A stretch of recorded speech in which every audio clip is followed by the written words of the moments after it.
Oh, man.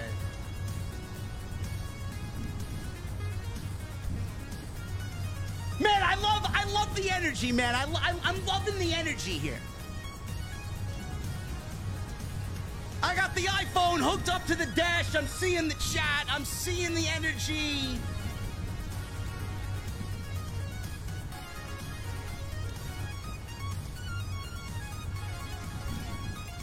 Man, I hate being right.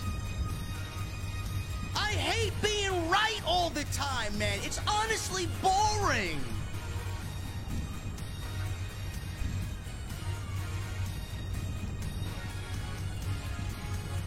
Or am I just that good?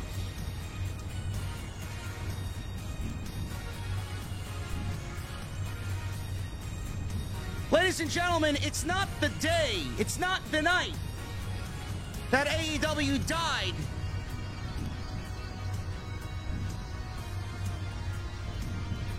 It's the night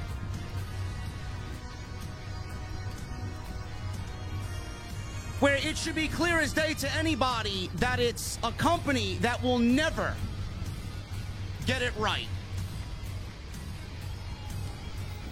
Strap yourselves in. Order 2 beverages at the bar. Because when I get there, I know I'm going for my usual. Tonight, we're having an old-fashioned with a side of a shot of the AEW tears of all of the accounts on social media that just won't admit that this isn't our AEW. Ladies and gentlemen, when I get there, I want to know, what the fuck are you guys drinking? I'll see you over there.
Why has Triple H been so successful?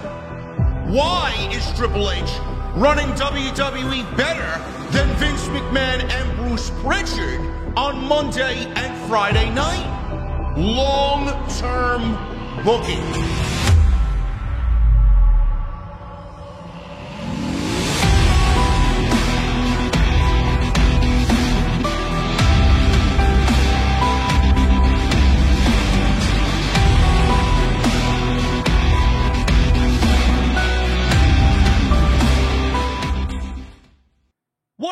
Guys, thank you so very much for joining me right here on Off the Script. This, unfortunately, is your AEW Dynamite post show for April 10th, 2024. I am your host, JD from New York.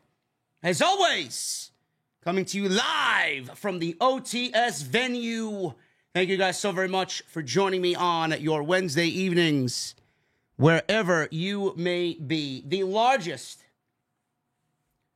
largest audience I think I've had on Wednesday night, maybe ever. And I haven't even said a word yet. Guys are really putting me on the spot.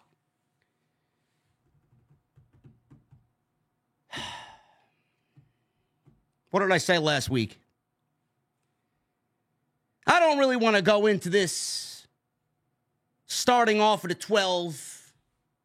Don't really want to yell. Don't really want to get angry, get boisterous. We'll start off at a 7, man. I always end up being wrong, and then I take it to a 15. I'm going to try my best. Got my AEW hoodie on for all of the absolute brain-dead simpleton geeks out there on social media that want to push the narrative. Oh, JD hates AEW. Sure thing, man. Sure thing. I hate bad television. I hate terrible television. I hate creative that insults my intelligence. Been doing it since I started OTS from day one.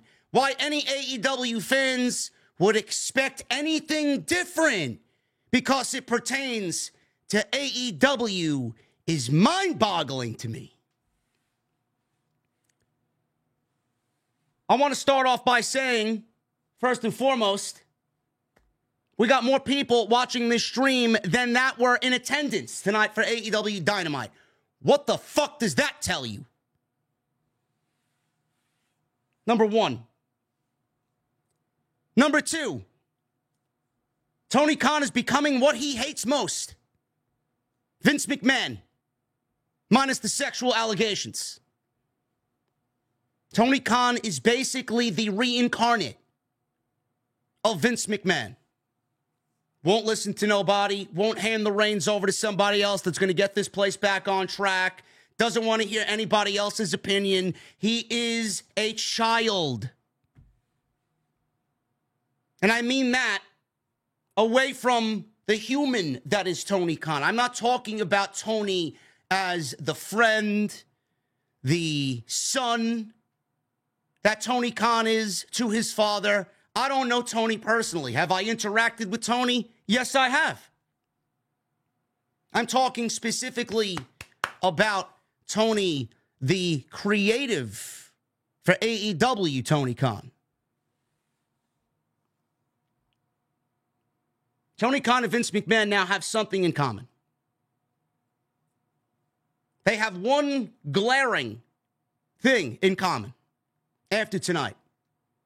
They both now can stamp their names to two of the worst shows that wrestling has ever seen, ever, following WrestleMania. Last year, it was Vince McMahon. And for all the geeks that continue to think that Triple H was the man in charge, no, he wasn't. He had nothing to do with anything last year. They are now single-handedly at the top of the list, culprits for two of the worst shows ever following a WrestleMania. Last year, Vince McMahon with WrestleMania 39 and that Raw After Mania, which was one of the worst shows I have ever witnessed in my entire life. And Tony Khan can now stamp his name right underneath Vince, because that show was a lot worse than what we got tonight. Tony Khan can now slide into the number 2 spot right underneath Vince for that grand honor. 6,000 people, 6,100 people in the chat. By all means, please clip whatever you find to be most interesting here. Just make sure you include the entire context, because I seen some of that floating around after what me and Drew talked about on Tuesday Night Titans last night in regards to this situation, a precursor to what we were given tonight. People taking me out of context, people creating their own narrative about me and what I said. I'm going to be clear as day tonight. There's no way you can mince up my words tonight.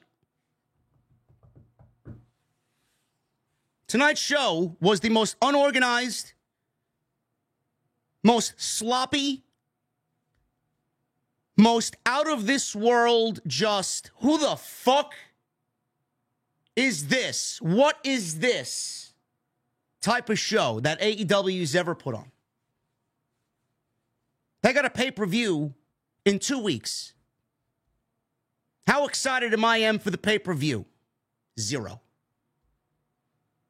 Minus Ospreay and Bryan Danielson, because unless you don't have any blood pumping through your veins, I don't know why you wouldn't be excited about that. This all started off with Ariel Helwani interviewing CM Punk. And a lot of people took what CM Punk said as the truth. Now, whatever you think of Ariel Helwani, whatever you feel towards Ariel Helwani, one thing is perfectly clear about that interview. He did a tremendous job. He did a tremendous job at asking the questions that we all wanted. At some point,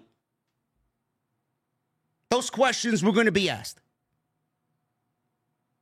The people that have a problem with what was said, the people that had a problem with that interview, are the people who defend AEW to the death. I am not one of those people. Am I a fan of what AEW does? Sure. Do I want to see them succeed? Absolutely. Am I on Tony Khan's payroll? No. Am I on Triple H's payroll? No. If you type in my name on social media, that's the first thing that will show up. The interview was a tremendous interview. CM Punk on that interview was the CM Punk that you, me, and everybody else needs in professional wrestling, wants in professional wrestling.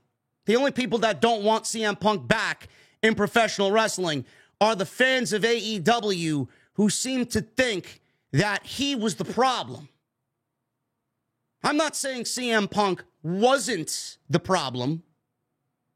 CM Punk was part of the problem. The problem stems from your glorious AEW being led by selfish people who don't have a fucking clue as to what needs to be done. How many times do I need to explain this to you? Everything that you saw tonight should have never happened if true leadership was in place.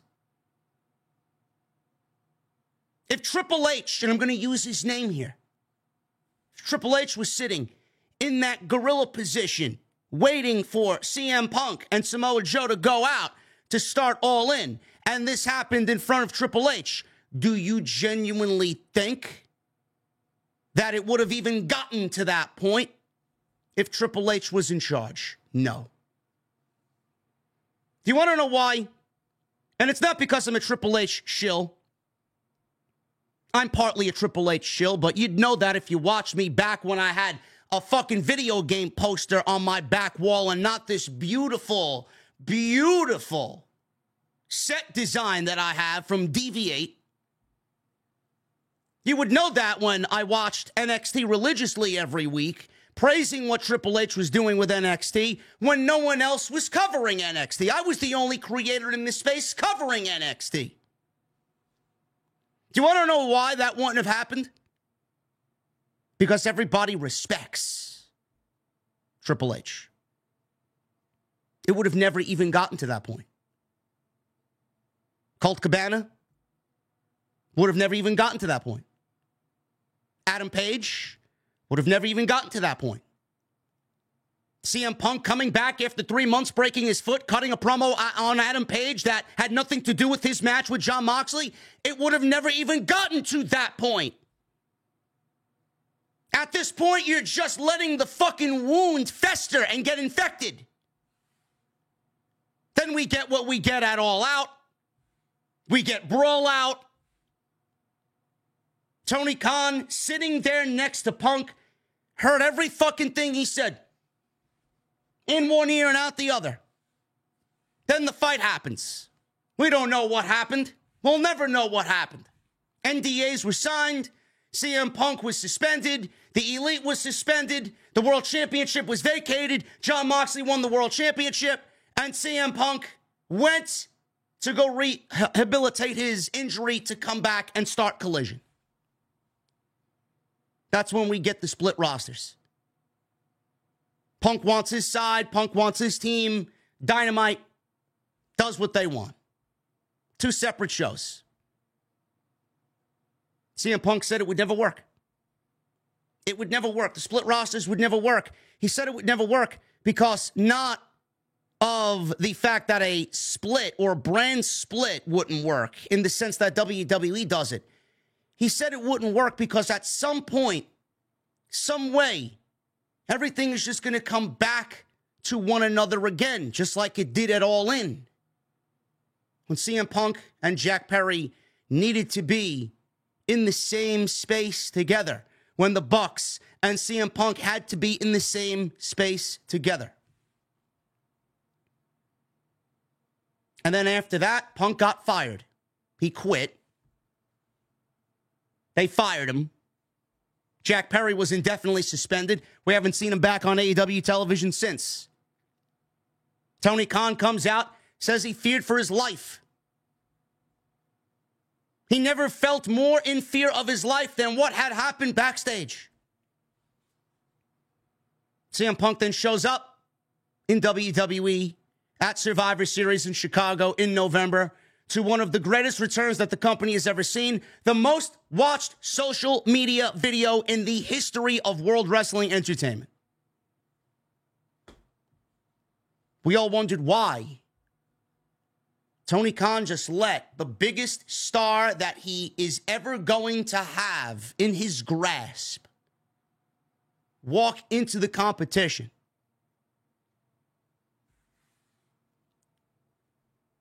Ariel Helwani asked these questions, and we finally got that book of All In opened. Rummaging through the chapters. What happened? How things ended up. All we ever heard up until that interview was, I can't talk about it. I'm not at liberty to discuss or disclose the happenings of that night. All we heard was it's the biggest wrestling show ever, the biggest live gate ever, the largest wrestling event attended ever. Whatever, man. Whatever. Great. You can go to bed easy at night knowing that those numbers are probably going to remain untouched until WWE goes to Wembley and holds a WrestleMania.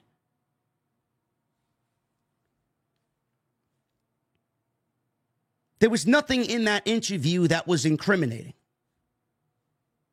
Nothing.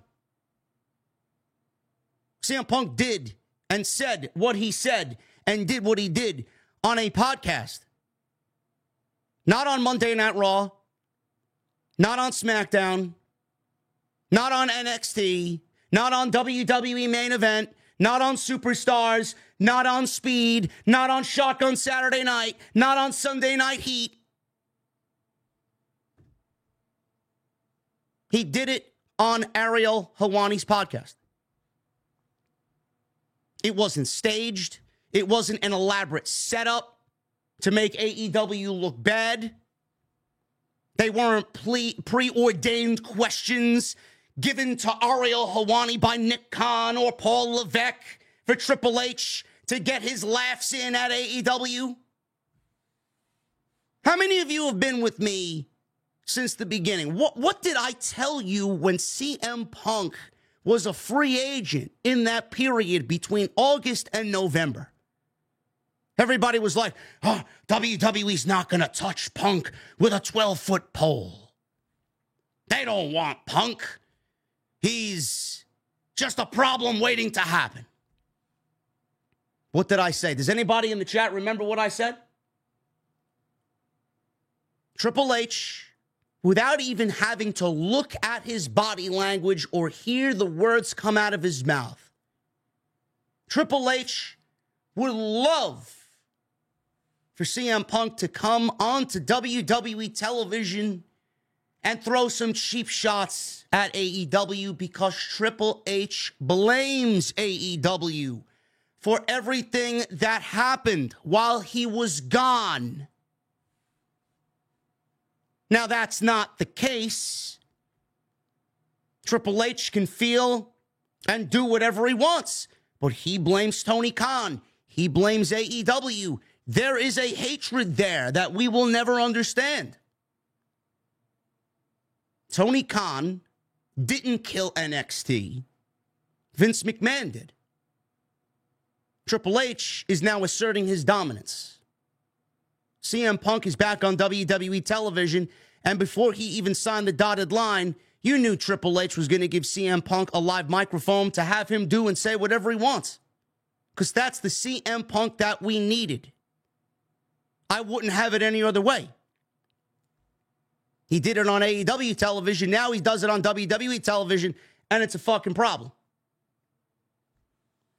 He hasn't even said anything on WWE television. He did it on Ariel Helwani's podcast.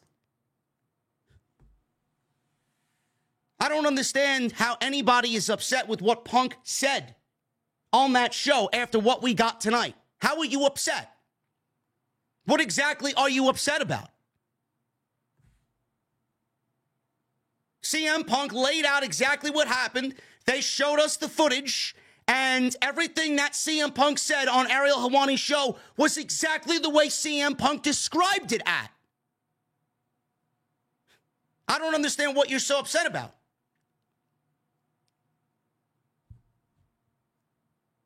I knew coming into tonight that this was going to be a problem. Don't do it. Ignore it. Move on. Produce the television that you did the first 3 weeks of March. This show tonight was the biggest black eye in the history of AEW. They just keep shooting themselves in the foot. If this entire ordeal wasn't a huge black eye, now the other eye is black and blue. They just keep shooting themselves in the foot. This is a company that is going to remain loyal to the very few people still watching this show. This is a company that will never admit that when they do something and it's not good, that they are at fault. They will only double down on it. All the accounts on social media who preach the gospel of AEW will triple down on it. And it ends up in a vicious cycle where everybody says the AEW fan base is a fucking cult. The WWE fan base is no better. Nobody can take accountability for the mistakes that they make. Nobody will admit that when it's bad, it's bad. Nobody will admit that this was a mistake. They all are raising the flag even higher, quadrupling down on what they feel about AEW, even after the footage showed absolutely nothing incriminating. Nothing. There was no audio, and we got 1 minute of a clip that basically was everything CM Punk said.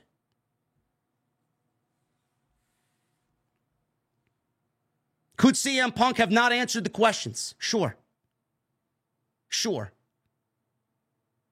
How many times has Tony Khan gone on a podcast or has done an interview and he was asked about questions regarding anything? Oh, I can't talk about that.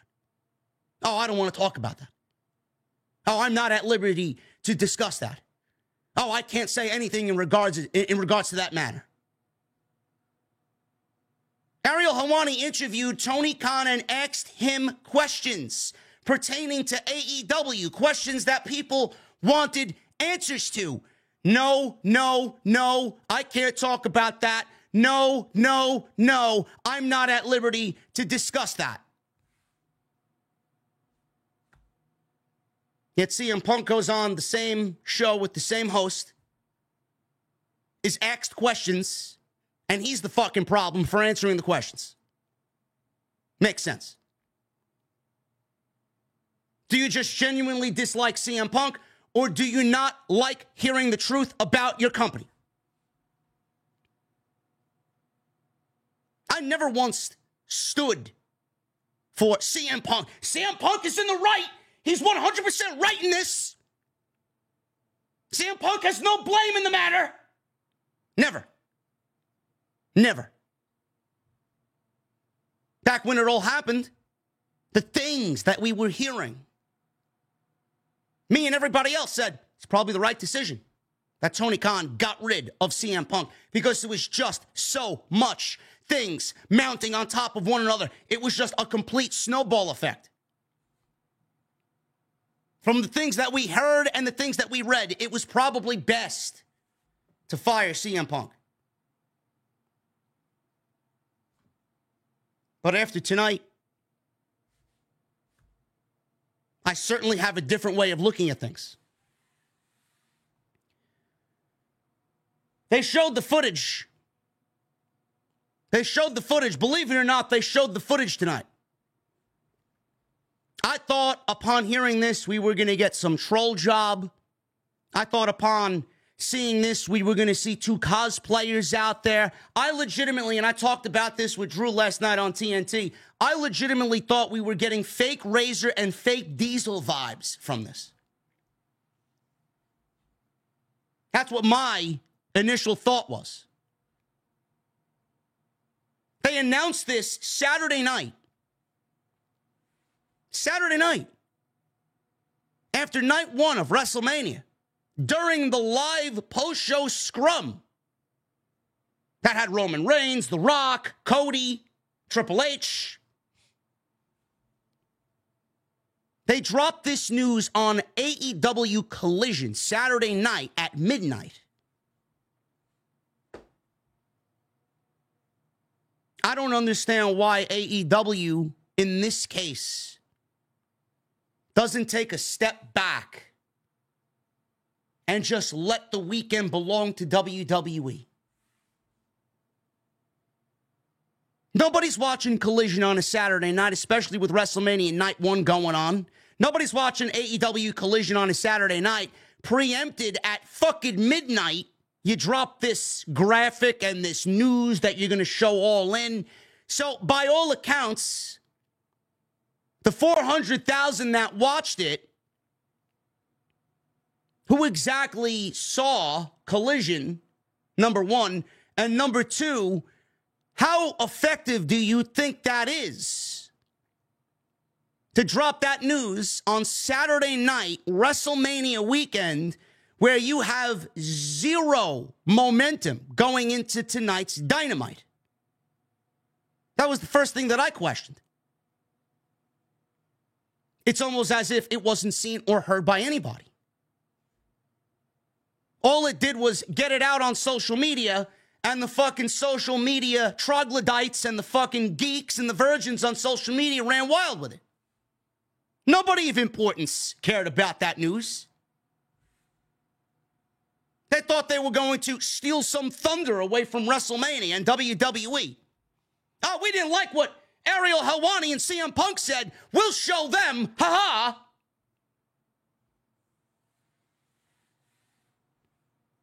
For all the cheap shots that WWE took at AEW all weekend long, Triple H, Pat McAfee, Rhea Ripley, and anybody else that took cheap shots, CM Punk.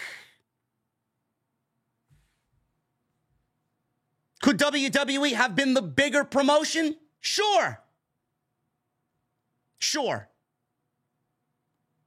But I just gave you the reason why WWE continues to take cheap shots. It's not that they're jealous. It's not that they are upset for losing big free agents. They don't give a shit about losing Will Ospreay. They don't give a shit about Mercedes going over there. They certainly don't give a shit about Okada. Triple H has a legitimate gripe with Tony Khan and AEW. That's his feeling and his feeling alone. I can only tell you from what I see. How many times did AEW take cheap shots at WWE? We could sit here all day long. Oh, they said this about them. Oh, they said this about WWE. WWE said this about AEW. Sure. Every time it's done, everything that's said is only done for a cheap pop. AEW is a victim of their own negativity. Don't blame WWE for taking cheap shots at AEW when all through 5 years, AEW has taken cheap shots, mentioned demos, mentioned ratings. I believe it was Chris Jericho who said, in 2 years, 3 years, we'll have a higher rating and a bigger demo than Monday Night Raw. How well did that comment go over? They sent Adam Copeland out as transparent could be on Wednesday last week with a pathetic rah-rah speech. Whether that was Copeland's idea or not, whether that was Tony Khan's idea or not, spare me. It was garbage. All it was a company rattled by what one man who doesn't work there anymore said. Yet I got people claiming, oh, they're just in defense mode. They had nasty things about them said, so they're going to go out there and defend themselves. Sure thing. Do you know the one thing that I get commonly every single time I quote tweet a troll or a hater? JD, it would be best served for you and your brand to ignore these people and move on. You have a great thing here. Why let anybody disrupt that?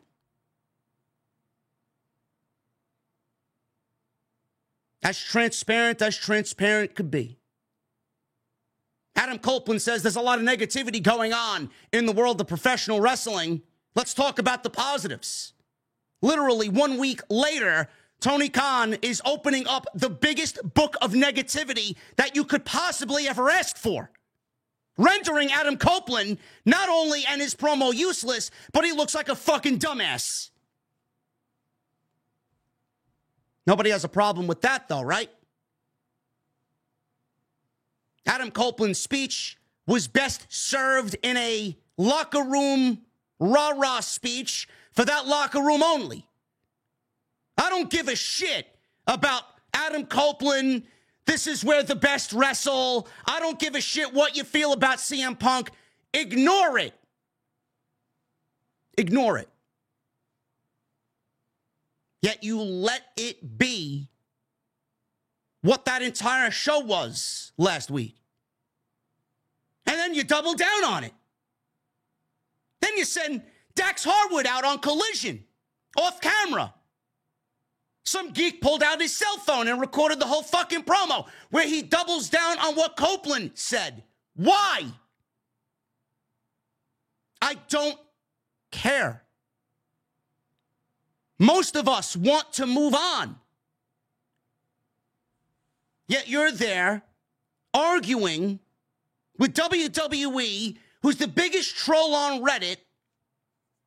Tony Khan's upset because he's got to get the final word before he hits the block button. But the thing is, Tony Khan is so insecure, AEW is so insecure that they keep looking at that guy's timeline even though they blocked him. They click the tweet. You've blocked this individual. View tweet. They're addicted to the negativity. AEW is addicted to the negativity. And nobody seems to care. The locker room don't care. Tony don't care. Their fan base doesn't care. This is why we are in the position that we're in. All you needed to do was ignore it. My argument coming into tonight was, why show this footage and plaster this footage, the graphic for this footage? Why make this show all about the footage from All In when it has absolutely zero to do with any aspect of AEW television in April of 2024? Zero. The social media fucking flag bearers, the ones that have their fucking pants pulled down, waving their cock in front of AEW officials and Tony Khan, they don't see it because they're fucking stupid. Let me tell you something, man. Elon ain't paying out like you think he is. All you're doing is exposing yourself as a true virgin who has absolutely no social life. These people scour social media waving the flag of AEW. They block out all the criticism. They don't want to hear the bad. They don't want to hear the bad. It's all good. It reminds me of when I was fighting and I felt like I was fighting alone against WWE. JD's negative. JD's this. JD's a hater. JD's this. Now I'm getting the same thing from AEW's fan base.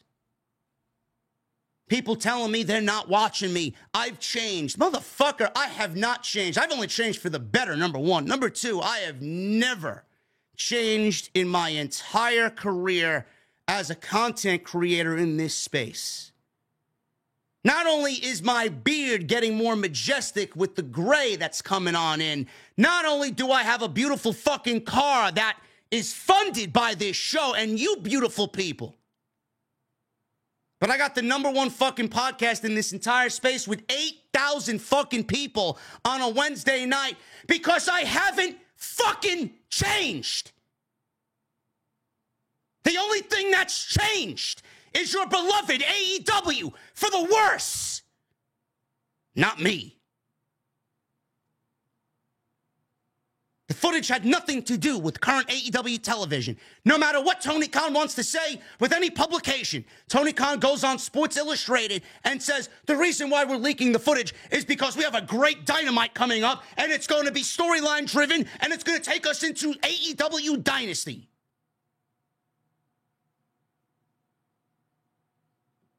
How exactly are you driving interest to AEW Dynamite?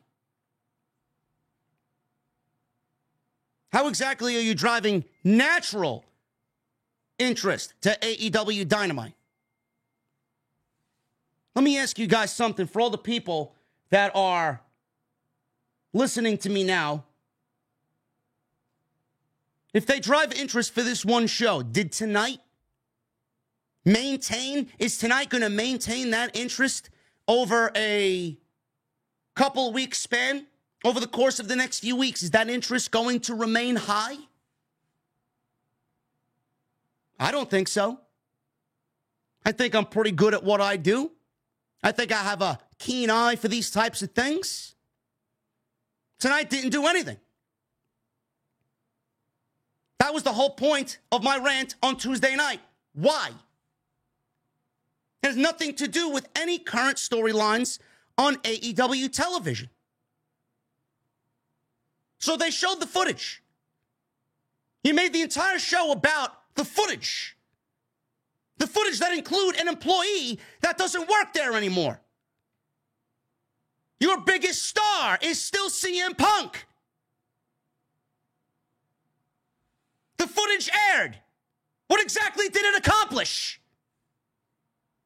Do you know what it accomplished? AEW is now flagging everybody posting and reposting the fucking clip.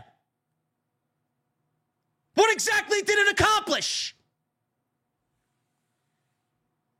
They flagged every Twitter user who retweeted that clip that they aired on their own show. If that's the direction that you're going, then why air it on your show, on national television, to take up a 15-minute segment?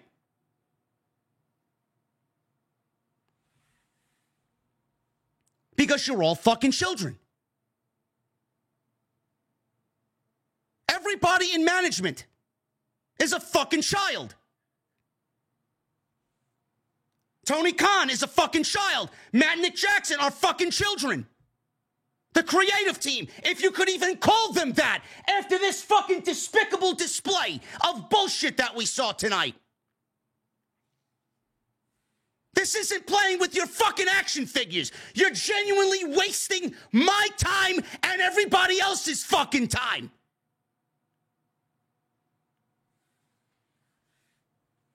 This isn't some fucking AEW app where you're a general manager with fucking fictional payroll.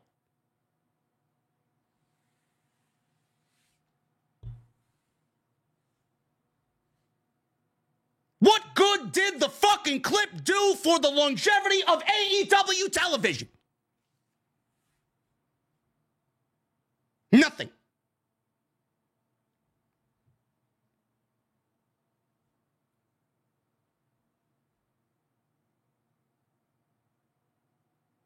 Everybody that is on that show took a back seat to Tony Khan wanting to be petty,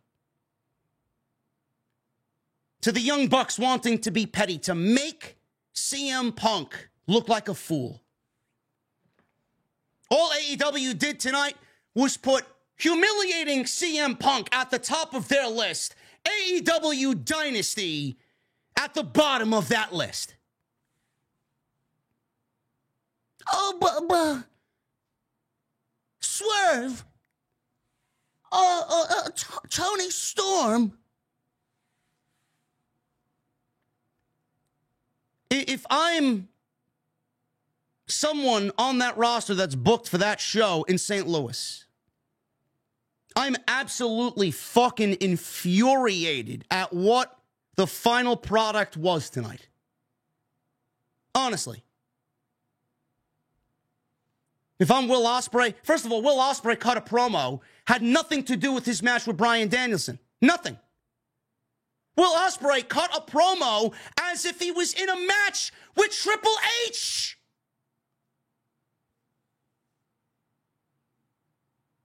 Every major part of this show tonight had a fucking WWE tie-in to it.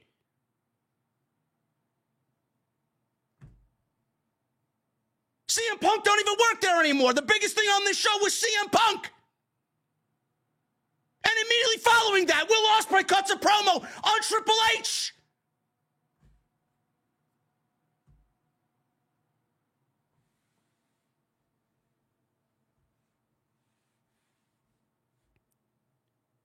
If I am somebody that is booked for that show in St. Louis, I am fucking pissed.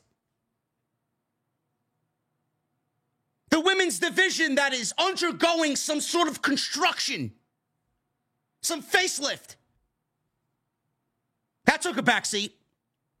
That took a backseat because Tony Khan and the Bucks needed to humiliate CM Punk, who doesn't work there anymore. Will Ospreay and Bryan Danielson, they had to take a backseat. Bryan wasn't even on the fucking show tonight. 2 weeks before this dream match, wasn't even on the fucking show tonight. Will Ospreay versus Bryan Danielson. Oh, man, Tony Khan's got to humiliate CM Punk. They took a back seat tonight. Triple H was fucking more of a heater for Will Ospreay than Bryan Danielson was. Yeah, but we'll let that one slide. You know who I feel sorry for the most here? I feel sorry for Swerve Strickland. That's who I feel sorry for the most. Why is that, JD? Why do you feel sorry for Swerve Strickland? I feel sorry for Swerve Strickland because Swerve, realistically, the way we see things transpiring on AEW television, Swerve is about to make history in AEW. Swerve is about to win the World Heavyweight Championship. This is just not anybody winning the World Heavyweight Championship. This is Swerve Strickland, a man who went through the Indies to end up in NXT as Isaiah Swerve Scott, to then end up in Hit Row, that was fired in 4 weeks after getting called up from NXT to the main roster because Vince didn't like the group. Because Vince had some vendetta against his son-in-law, who jumped ship to AEW and went through some hard times in AEW only to prove everybody wrong. To become one of the biggest stars that they had, naturally. That's who I feel sorry for most. This isn't just some random world championship title victory. In my eyes, and in a lot of people's eyes, Tony Khan and the Young Bucks put their grudge against CM Punk to humiliate CM Punk, to make CM Punk look like a fool. They put that higher up on the pedestal than Swerve Strickland winning the World Heavyweight Championship, becoming the first black African-American world heavyweight champion in company history. If I don't see the outrage for that, then I don't know what the fuck we're doing. Because that's the way it was perceived to me tonight. Doesn't matter if Swerve opened the show against Joe, attacking Joe, and end the show with Joe. Nobody's talking about it. Why? Because you put more effort into a 15-minute fucking clip showing clips and footage from 8 fucking months ago. Because that's the only fucking thing that you naturally promoted on the show coming out of the weekend. Not Swerve vs. Joe, not his world title match, not him potentially winning the title. So when Swerve wins the championship, it's going to fall underneath everything that Tony Khan has put above it. CM Punk. When he wins the championship, it's going to be underneath the guy that they have a problem with who doesn't fucking work there anymore.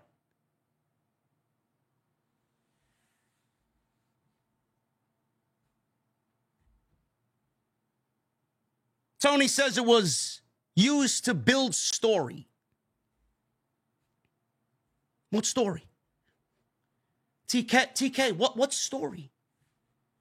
What story did this footage lead to? Maybe your idea of story and my idea of story is different. Story to me is weekly episodic television with twists and turns, evolving characters, emotion. Not something that happened 8 months ago, disappeared for the entire stretch of the 8 months, let's be real, only to be revisited now.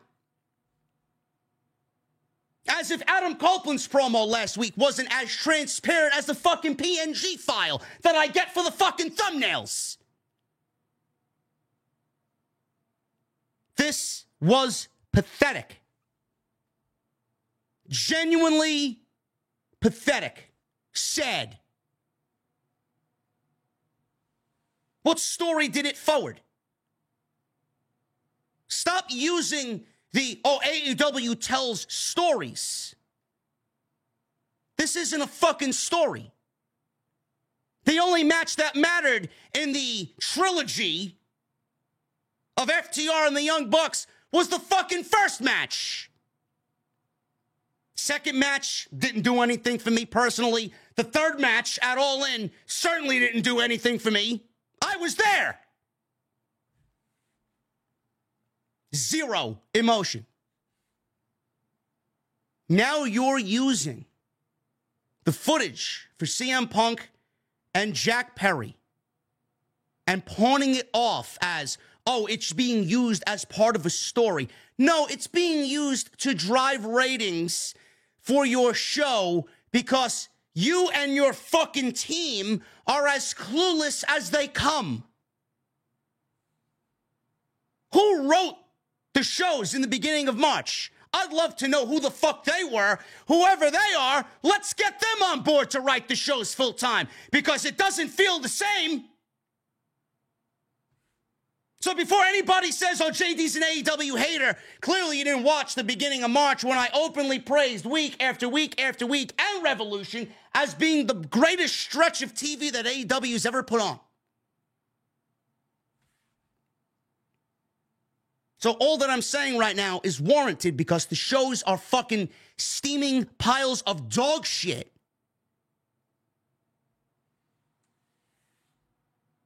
The only reason why this aired is because they are incapable of fucking driving interest elsewhere.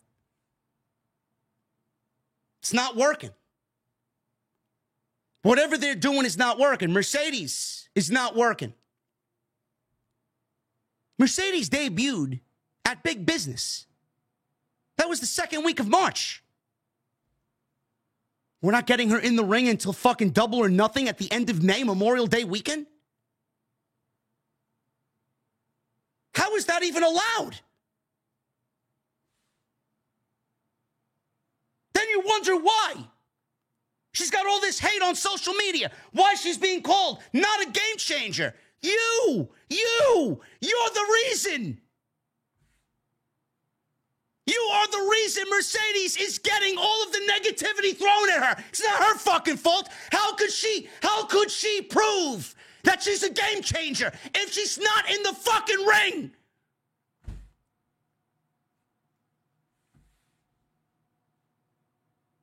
Oh, but she may be injured. Oh, she's hurt. Oh, this and that.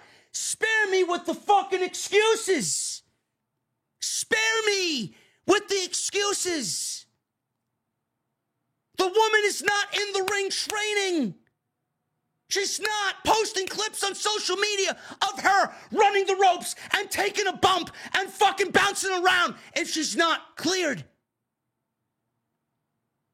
The woman is not on the debut of big business of her AEW career, throwing around finishers to Julia Hart and Sky Blue if she's not fucking cleared.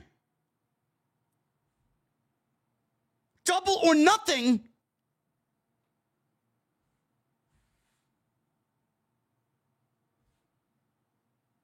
How the fuck are you going to get anybody interested in Mercedes if all she's going to be doing is the weakest part of her shtick, which is the promo? How are you going to have her come out and challenge for a championship and then not have her wrestle one fucking match where she's at least factored into the ranking system?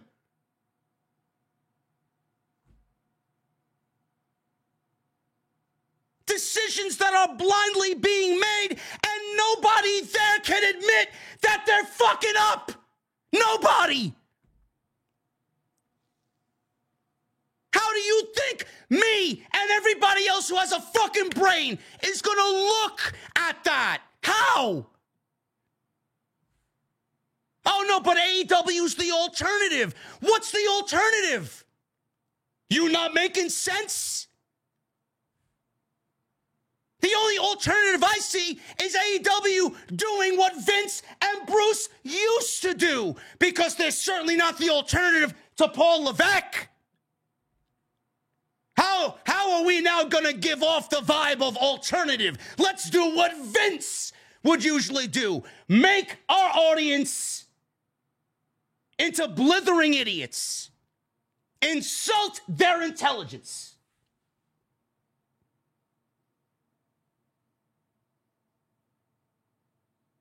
All this was a desperate attempt at a fucking ratings grab with no long-term plan. Zero. You got Mercedes out until Double or Nothing. No wonder she is in a fucking ratings draw. Then you got Will Ospreay. Will Ospreay's one of my favorite wrestlers in the entire fucking world. He's been actually booked decently. But let's call a spade a spade. Will Ospreay ain't exactly lighting the fucking ratings on fire. Okada, don't get me started. Nobody's tuning in to watch Kazuchika Okada. So what exactly did this footage being leaked do? Now, you needed to rest your head easy at night, knowing that you drew close to 1 million to show everybody else that you could still do it in your sick and twisted world. The only thing you did was show how desperate AEW is and how void of creativity AEW is. This isn't the same company. These aren't the same people. These are not the same people that wrote Revolution and the 3 Dynamites to follow. They're not. I don't know who went where. I don't know what happened. Get them back. Put them on the fucking team and get those shows back on television. Because what we got tonight was a steaming pile of fucking dog shit. So again, I ask, how does this factor into any long-term vision? Oh, but it's playing into the FTR and Young Bucks tag team title match. Oh, you mean the tag team title match that should have happened after All In September? Or going into Wrestle Dream, right? Spare me the excuses. You used the CM Punk and Jack Perry footage to push a ratings grab pathetically and then pawn it off as a Young Bucks FTR storyline-driven feud? I didn't see FTR in the clip. What the fuck does FTR have to do with it outside their relationship with Phil Brooks? They weren't there. I didn't see them in the fucking clip. How could you claim and cry, oh, this is story? You want me to believe that this is now going to be weaved into the story? What story? The story that you fucking fucked up on? The story that you missed millions of dollars and thousands of pay-per-view buys on? Millions of pay-per-view dollars. That story? Because that's the only story that people cared about. That's the only story that people still care about. And that's the story that you know you fucked up on.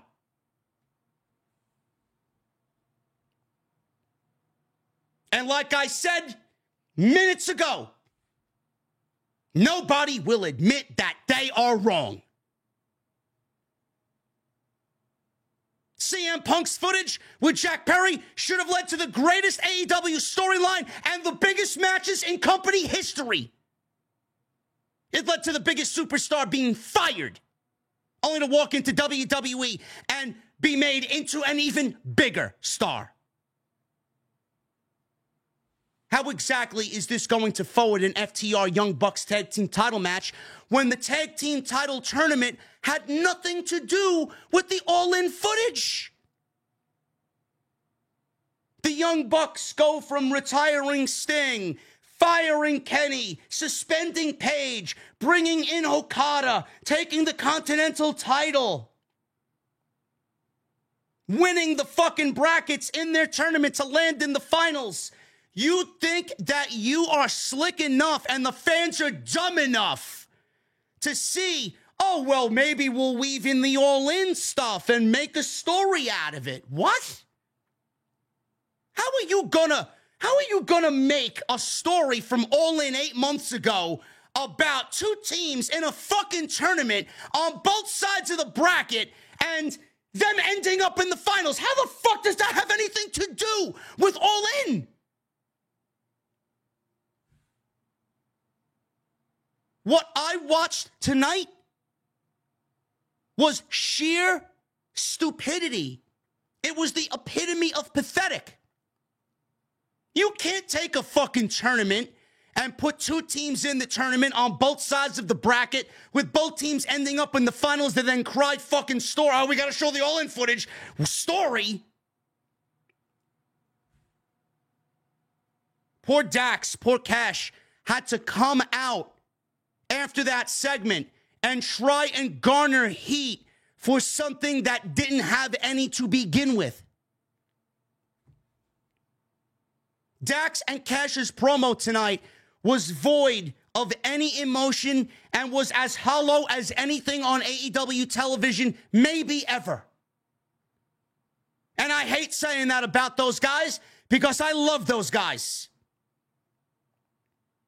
And then what did AEW do after the footage was aired and then FTR cut that promo?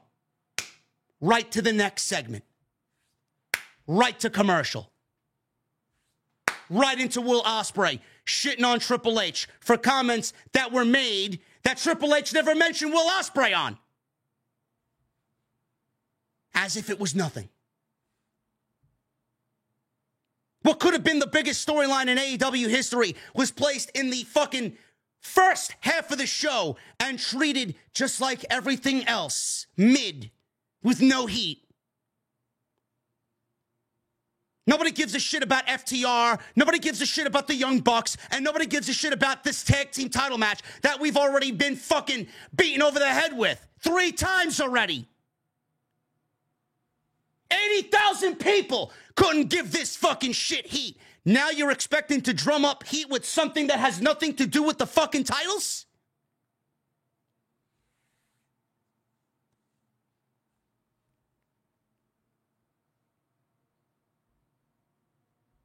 I don't know how anybody doesn't see this shit. I don't know why anybody would think what I say here and think I would be for what they're doing. Oh, but JD, you want story. This isn't story. This isn't story. It's nothing to do with the tag team titles. The story isn't Kenny and Okada. That's the fucking story. Building them up as heels. How does this make them bigger heels? How does this put light on what the Young Bucks were doing with Okada? How?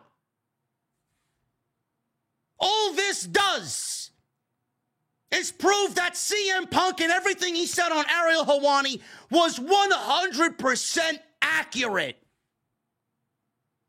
All this proved is that CM Punk is still in their heads and still is their biggest draw. All this does is prove that Tony Khan doesn't understand creative. If he thinks this is story, it's not. You've done nothing to bring emotion and an audience back to the weekly television program. Nothing. And you treated it as such. Nothing. All it was you sitting in Gorilla, watching this pre-tape segment next to Matt and Nick Jackson. Ha, ha, ha, ha, ha. We made him look bad. Ha, ha, ha, ha. That'll show him. Meanwhile, what exactly did we see? I expected some MMA fucking fight. I expected rumbling and tumbling on the floor. What happened? Literally everything CM Punk documented with Ariel Helwani is exactly what we got. Who knows what Jack Perry said to him? It's probably correct in what CM Punk said. He shoved Jack Perry after a couple of words. He put him in the headlock like he described. He was held back. He kind of leaned forward and was telling Tony Khan, this place is a joke. You're a clown. I quit. He never lunged at Tony Khan. Tony Khan went on live television and said he feared for his life. Yet you got people doubling down on the clip when the clip wasn't incriminating at all. How is this making CM Punk look bad when the Young Bucks came out there in their segment with Okada and Pac tonight, which got no heat, and the fans started chanting CM Punk? It was at that point that they knew they fucked up, but they'll never admit it.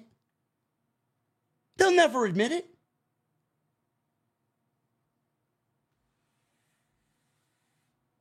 The clip showed nothing. Absolutely nothing. CM Punk was escorted away, and then he went out to go wrestle Joe, and then he went back to his hotel room and ordered Nando's, like he said, with everybody that he is still friends with there.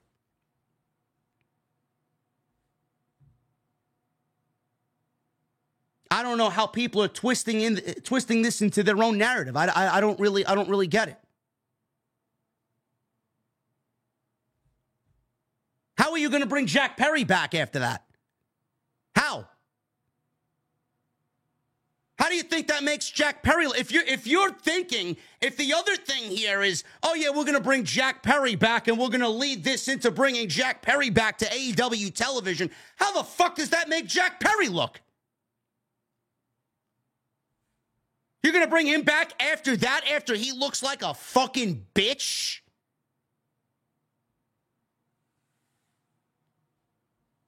It should have never even gotten to that point. I'm looking at this clip and I said, this is what CM Punk was fired over?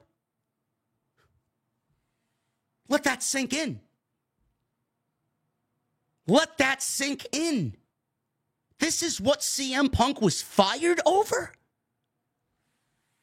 Shoving little old Jack Perry and putting him in a headlock, man. Oh my goodness. Oh, CM Punk, lock him behind bars. Throw the fucking book at him. Give him 25 to life. And then you got the AEW fucking virgins online, the freakazoids, the cults, fucking quadrupling down on, oh, he deserved to be fired. What? You think that was basis and grounds for termination? Motherfucker, I shoved my brother when I was 8 years old, and he shoved me 5 years old when we were young in the basement play wrestling harder than fucking Punk shoved Jack Perry. I gave my brother fucking wrestling moves in bed at night when the parents were downstairs fucking getting drunk. Perfect Plex, Tombstone, on the fucking bed, reenacting what we saw on television. Harder than what CM Punk did to Jack Perry. I've yelled at my parents several times, I'm sure worse than what CM Punk yelled at Tony Khan. And that's what landed CM Punk terminated? Oh, but he put him in a headlock. You can't do that. Oh, it's against company policy. He put his hands on another employee. What type of job do you think these guys got? CM Punk, the CEO of a Fortune 500 fucking company? Is this ballerina class? Is he wearing a fucking suit and tie and showing up, standing behind a fucking desk? What is he doing? He's a fucking pro wrestler. People fight. People argue. Act like a bitch. And suffer the consequences. Tony Khan didn't want to do anything about it. That's why it reached the levels that it did.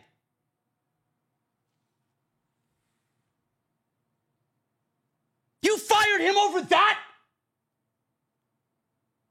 You let him walk into WWE over that? You didn't want this match to take place, this feud to take place because of that?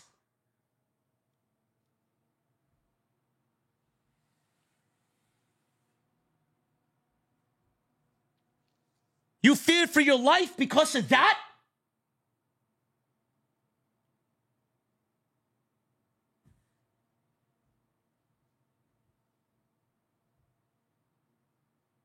Is CM Punk innocent? No. No. None of this would have even happened. None of this would have been a thing if Tony Khan projected himself as the leader that company needs. All the footage showed is that Tony Khan and the company severely, even now, acts like they know everything and has no true leadership at the top. That's all I got.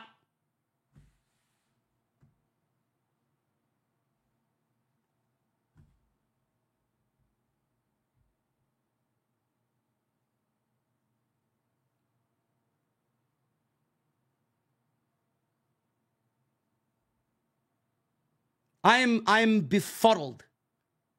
I have no words. No words as to what I watched tonight. None.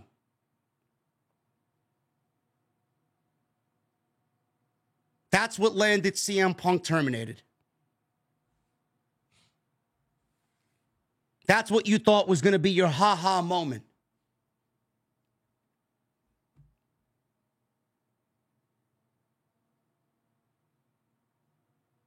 I'm sure there are instances that we've grown up with that were 1,000 times worse than whatever the fuck that was.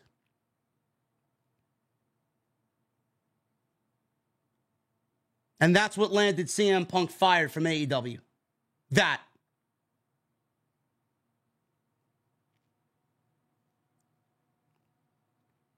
This entire show tonight I knew it was going to be bad. I did not expect it to be that bad. You're going to hear the AEW is dead brigade out in full force. You're going to hear the AEW is finished. AEW is WCW reincarnate. This is worse than the last days of WCW. I will not sit here and tell you that. But what I will tell you is that the show tonight felt like a company defeated. The show tonight felt like the company in the Stang, reckless, driving in the left lane, full speed ahead, 120 miles an hour. They got a fucking tree in their sights, and they do nothing to swerve away from the tree. That was the type of show that we got tonight. A company that clearly is not the same company from what we saw years ago. A company with so much promise and so much upside. A company that was the true alternative. Now they're struggling to remain relevant. And yeah, WWE is hot. And WWE is doing bigger business now than they've ever done in their history. And a lot of that could be placed on the lap of WWE for how hot they are.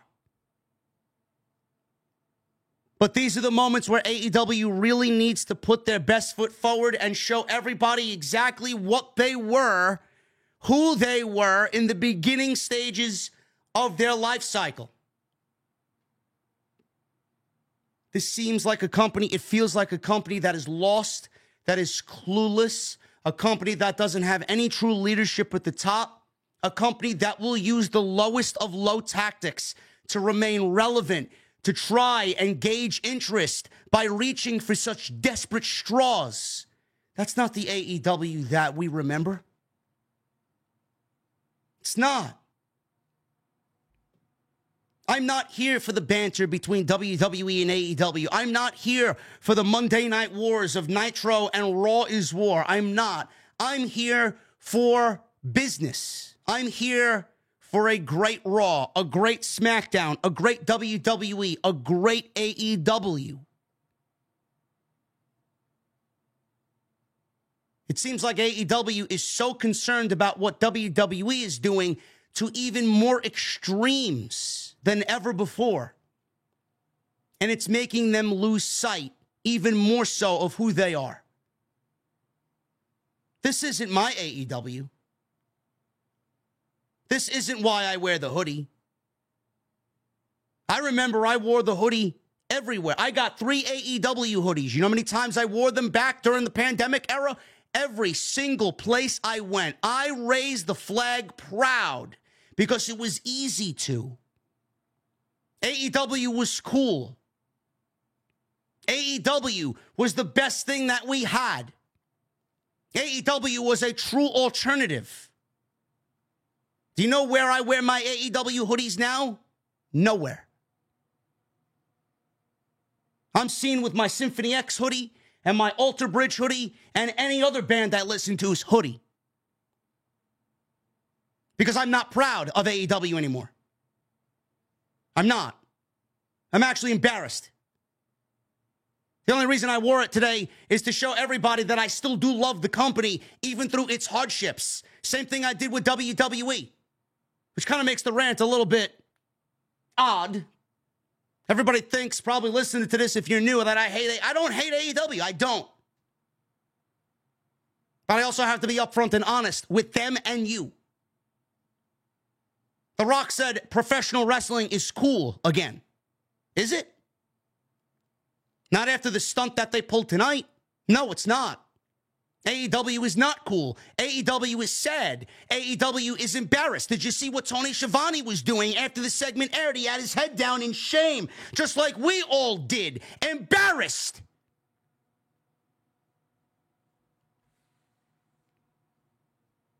AEW truly feels like a company lost and doesn't know how to get back on track.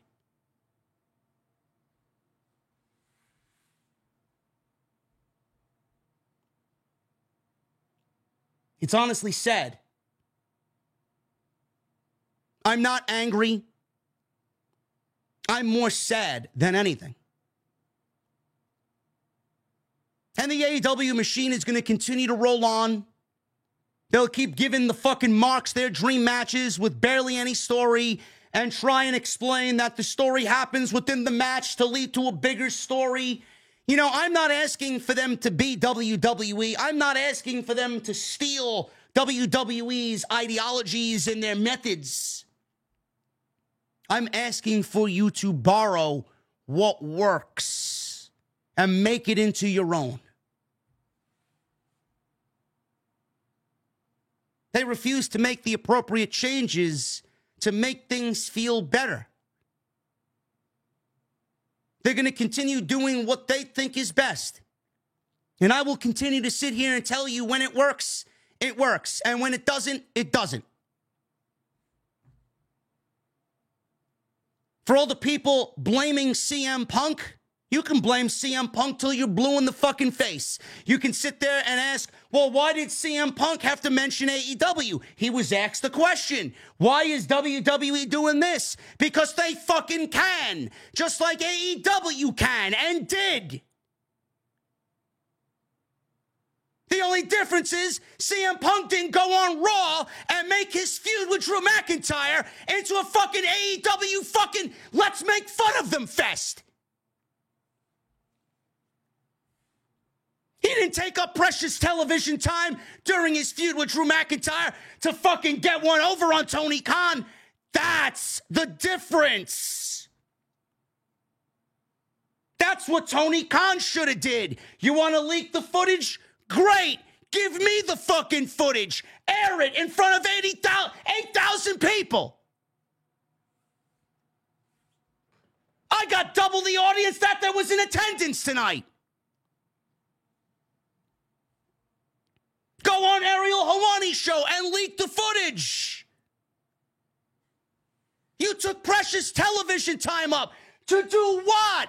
Drive more people away, embarrass yourself, and then get CM Punk chants on Dynamite. Was I watching AEW Dynamite or was I watching WWE Dynamite? I couldn't tell the difference.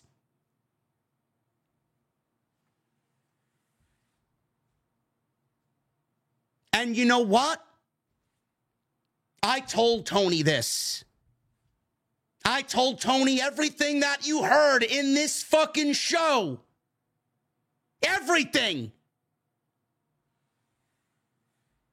Every single fucking thing that I said in this show, I told to Tony Khan. When, where, how, that's for me and Tony Khan. Do you know what I was met with? Ignored. That's the problem. You only want to hear when it's good. I wish I could fucking show you the things that I said to him. It's only good when it's only, you know, JD's only good when he praises the company. Now, but when he's got bad things to say, we don't want to know about him. We don't want to invite him to the scrums.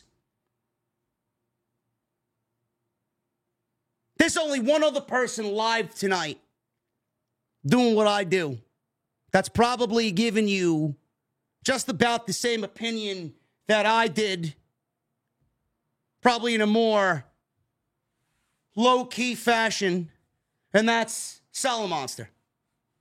Everybody else that's live right now, Denise, you ain't hearing nothing as far as an opinion. Sap, nothing as far as an opinion. They'll gloss this shit over and they'll never get to the heart of the fucking matter because they don't want to lose their fucking contacts. You know what? Tough shit.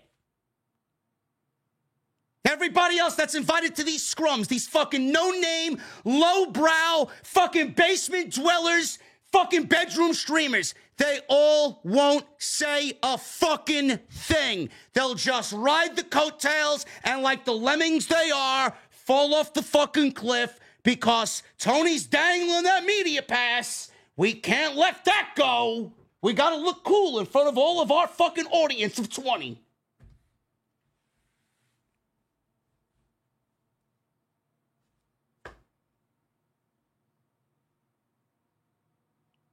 Sorry.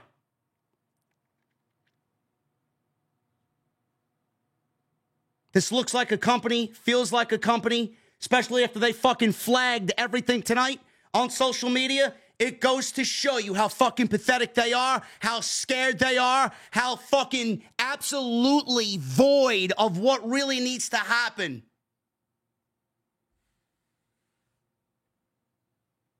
Absolutely ridiculous. We all thought the company was moving forward. It felt like the company was moving forward. After tonight, all I see is a company that's never gonna fucking get it.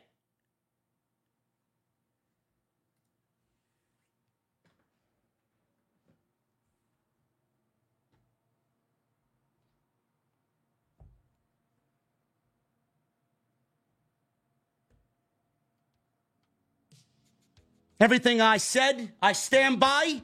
Everything I said, I mean. Everything that I ever say comes from here.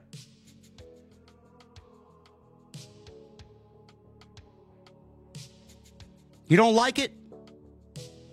Continue to spew your narratives. I'd love for anybody to refute anything that I said in the hour and 34 minutes I've been live here. Follow me on social media at JD from NY206, Twitter, Instagram, TikTok, Cameo. Hit that subscribe button down below. Turn on the bell for notifications. Make sure you guys go check out all the other content on the channel. There is plenty of it. Hit that thumbs up. I was going to ask for 1,000. I'm going to ask for 3,000. Shout out to my guy Thunder in the chat, 402 Thunder. Shout out to my guy. It's the first time I seen Thunder in the chat. Thunder is a Call of Duty YouTuber. Thunder actually got me started on YouTube. Thunder was one of the first people to give me a chance on YouTube. I'm forever indebted to Thunder. I used to do Call of Duty content, mix it with WWE content. Call of Duty sucks. Moved to WWE only, but he's the one that got me started. Shout out to Thunder. What's up, brother? I hope you are well.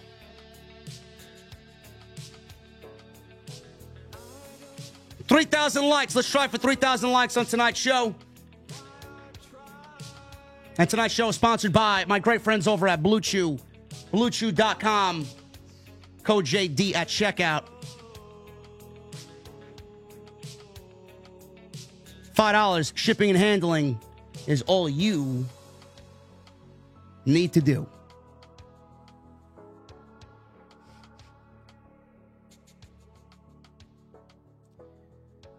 Dynamite opened up.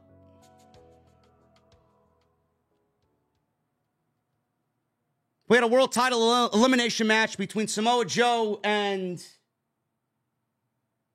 Dustin Rhodes.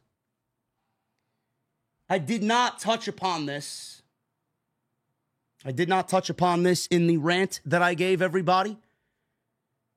It goes back to how creatively inept Tony Khan is. How creatively just lost Tony Khan is. The AEW Freakazoids, the cult of AEW Online, will gloss over this and think that this is some fucking great idea. Not in my world. Not in my eyes. WWE had Cody Rhodes win the World Heavyweight Championship from Roman Reigns. The Bloodline. He's Samoan. Do you know how absolutely creatively lost Tony Khan is?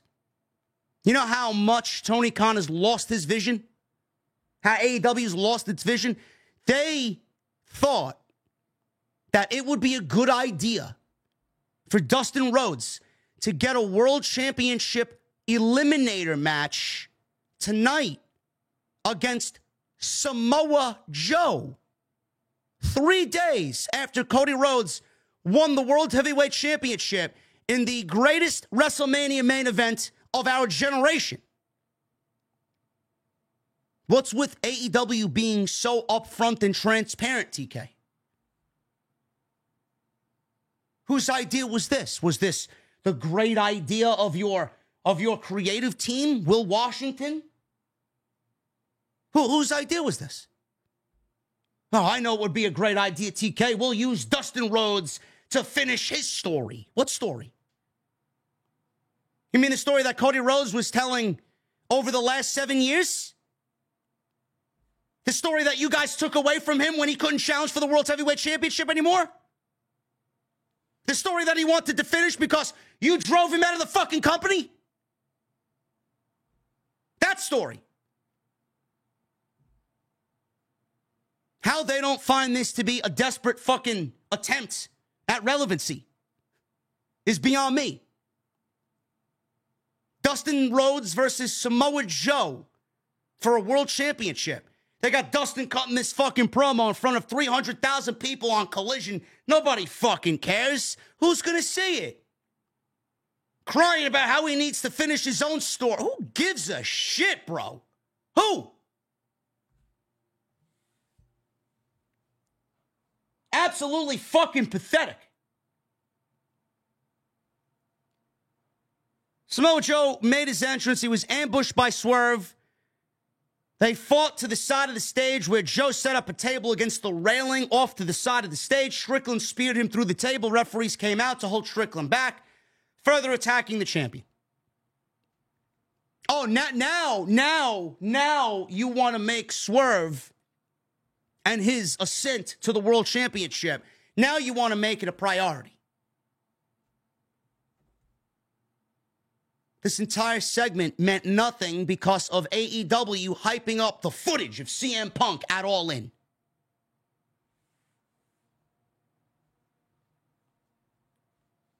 Penta and Adam Copeland. Adam Copeland is on a string of great matches lately. Adam Copeland's Open Challenge is underway. We got the Cope Open starting with Matt Cardona, the former Zack Ryder. Great match. That's exactly what an open challenge should be. Someone not employed with the company, coming on in, doing the job, and moving on to the next. So the Cope Open continues, because now we got Penta. I still don't understand why we have rankings and why we are coming up with rankings to see who's next for a title shot through wins and losses, yet everybody says, hey man, I want to put my title on the line against anybody. The match itself was fine. The match itself actually built. There's no story. It's an angle. It's not much of a story. We don't really know why the House of Black is targeting Adam Copeland. Until we get the why, it's not a story. All it is mindless television. It did build towards a mixed tag team match next week and the big six-man tag happening at the pay-per-view where Tony Khan was nice enough to give Malachi Black and the House of Black a fucking tag team match on pay-per-view. Great. I guess he takes those "they're not the alternative anymore" to heart. Trying to change our minds. Penta connected on a sling blade, sent Adam Copeland to the floor. He followed up with a somersault dive to the outside. Copeland beat the 10 count. Penta set Copeland up on the edge of the apron and punted him in the neck, taking things to a second commercial break. There were 2 commercial breaks in this thing. We get back from the break. Penta, he controlled, delivered a corner backstabber for a 2 count. Penta went for it again. Copeland countered, electric chair facebuster. Copeland locked on the educator, reversed sharpshooter, transitioned into an ankle lock, but Penta escaped. Penta then went for the arm breaker. He wanted the arm breaker. Copeland reversed it into a crossface. Penta got to the ropes. He tried to springboard to the apron. Copeland cut him off. Both went for some big offensive moves on the apron. Copeland ultimately delivered a power slam, which looked great on the ring apron. Copeland wanted a spear on the floor, but Alex Abrahantes leapt in front of Penta and took the bullet, and he saved Penta from the spear. We go back inside. Both fought on the ropes. Penta hit an avalanche code red. He went for the cover. He got a 2 count. Penta quickly snapped the arm back, but Copeland kicked out. He went for Fear Factor. Spun out of it, did Copeland. Penta tried for a springboard. Leapt into a spear, and Adam Copeland gets the 1, 2, 3. Great match. What does it mean in the long term? Nothing. Just another one of those matches that Adam Copeland can check off his bucket list, and we can move on to the next. No story, no dialogue, nothing. So at the end of this match, the lights went out. Julia Hart and Brody King were in the ring when the lights came back on. King attacked from behind and ran down Copeland in the corner. Brody choked Copeland out. Hart was going to miss Adam Copeland in the face until Willow Nightingale ran out, hit the ring, and tackled Hart. She got some of the black mist on her face, did Willow. King pulled Hart away. Copeland sent King packing and retreating with Julia Hart. Nightingale went to check up on Adam Copeland and stood tall with Copeland as the baby faces drove away the heels. It's good stuff. It's not a story, though. It's not a story. There's been no dialogue as to why the match is taking place, no dialogue as to why the House of Black attacked, nothing. Nothing. Mixed tag team match is set for next week. Brody King and Julia Hart versus Willow Nightingale and Adam Copeland.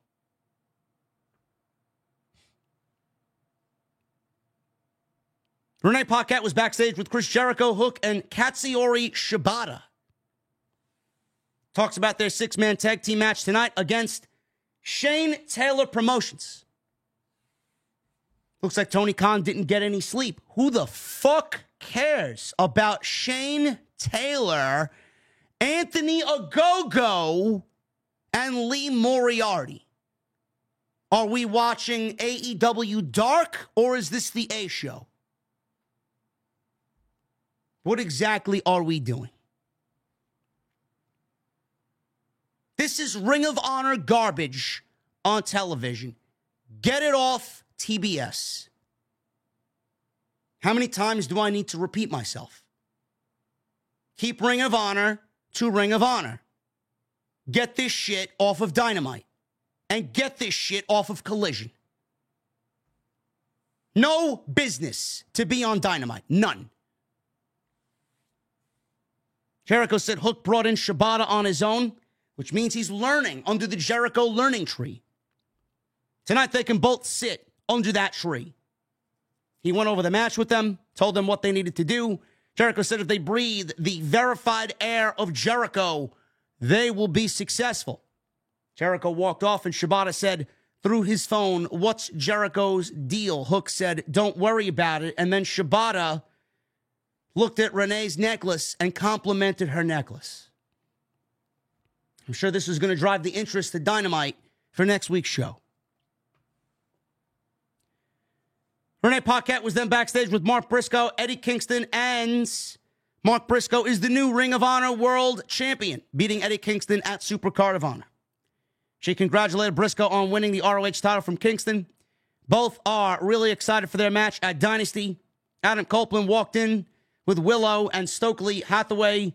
Copeland said they're all good for Dynasty. It will be Eddie Kingston, Mark Briscoe, who's been feuding with the House of Black, and Adam Copeland against Malachi Black, Buddy Matthews, and Brody King.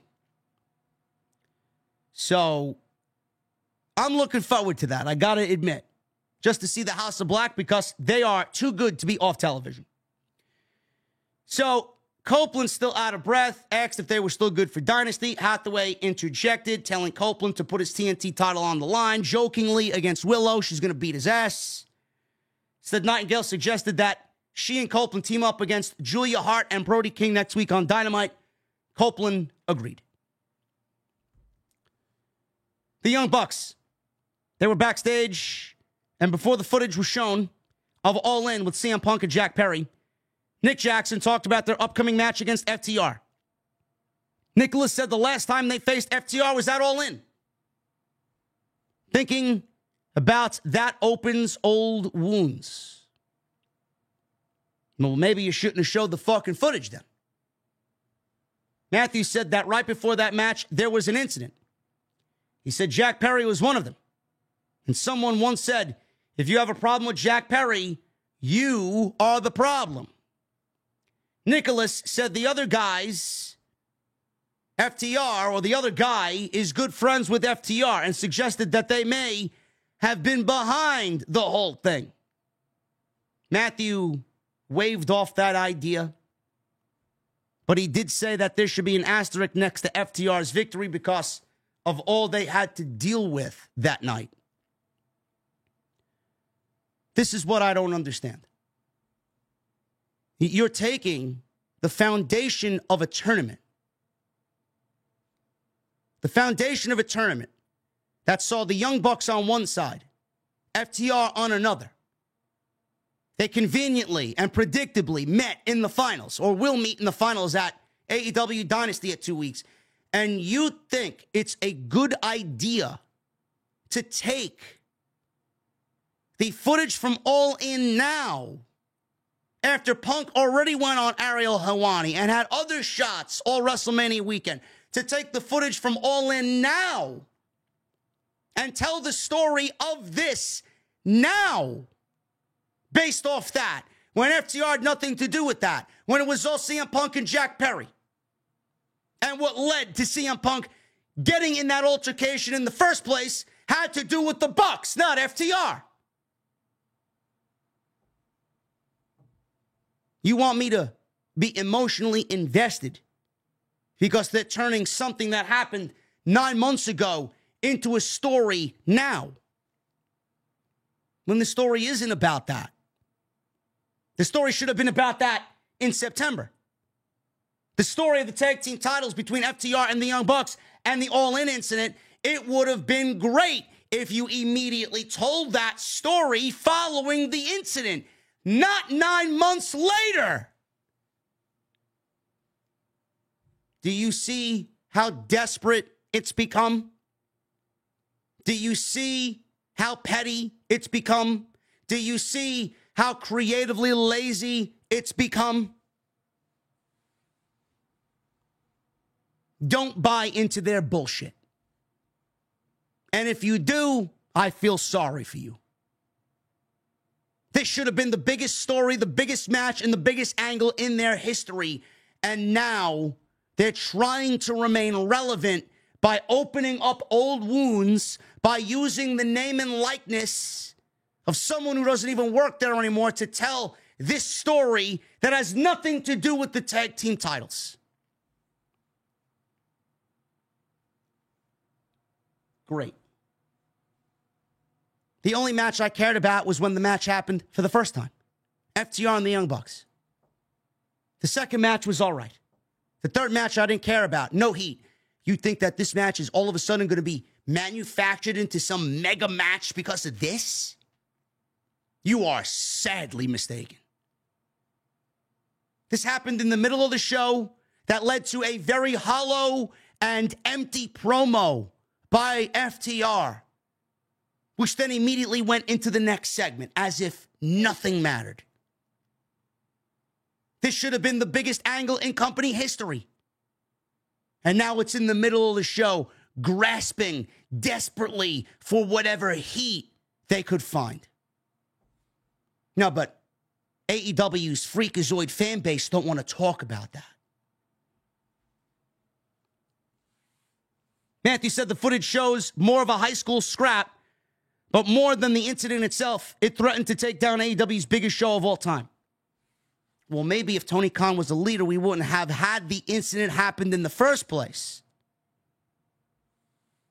It didn't. They rolled the footage, no audio, and everything that you saw was basically what CM Punk recapped on Ariel Helwani. Many faces were blurred. Punk shoved Perry, put him in a face lock. Joe immediately got between them, separated Jack Perry from CM Punk, and CM Punk leaned in to say something to Tony Khan. He did not lunge. CM Punk did not lunge. He leaned in like this to get close, to tell Tony Khan something. He never made a motion like he was going to fucking dive. There was no fight. There was no MMA-style brawl. There was no blood. There was no tables overturned. There wasn't a big scuffle. Literally, 5 seconds. As if I shoved my best friend after a fucking joke I didn't really appreciate. It reminded me of play fighting with my brother back in the day while watching something on WWE Superstars, and we wanted to reenact it. Pathetic. Absolutely fucking pathetic. Matthew said that wasn't the worst part of the incident. Rather, it was the distraction of something so stupid that they lost on such a big night. He said FTR had the balls to stick their hands out for a shake after the match. Nicholas called FTR pricks, and then both got up and walked away. Some people are going to like the fact, and it may be the only bright spot in this entire thing. The only part that I actually do like is the fact that FTR beat the Young Bucks at All In. And I like the fact that the Young Bucks used this incident as a way to describe how distracted they were, and that's why they lost the match. But the footage and the incident has nothing to do in the grand scheme of the tag team titles and FTR versus Young Bucks 4. None. None whatsoever. This was not worth the time that it was given. This was not worth any airtime at all. And AEW did absolutely more harm than good. This is more harm than they have done since the Jack Perry and CM Punk incident. This will come back and haunt them. FTR then came to the ring. They suggested this segment wasn't on the format sheet. Did the commentary team. Cash Wheeler asked why the Bucks were showing that footage other than to give an excuse for their all-in loss. He was heated in talking about the Bucks, calling them petty little bitches. Dax took the microphone and said, the Bucks always let them know that. Without them, people wouldn't have jobs and AEW wouldn't exist. Harwood said that actually might be true.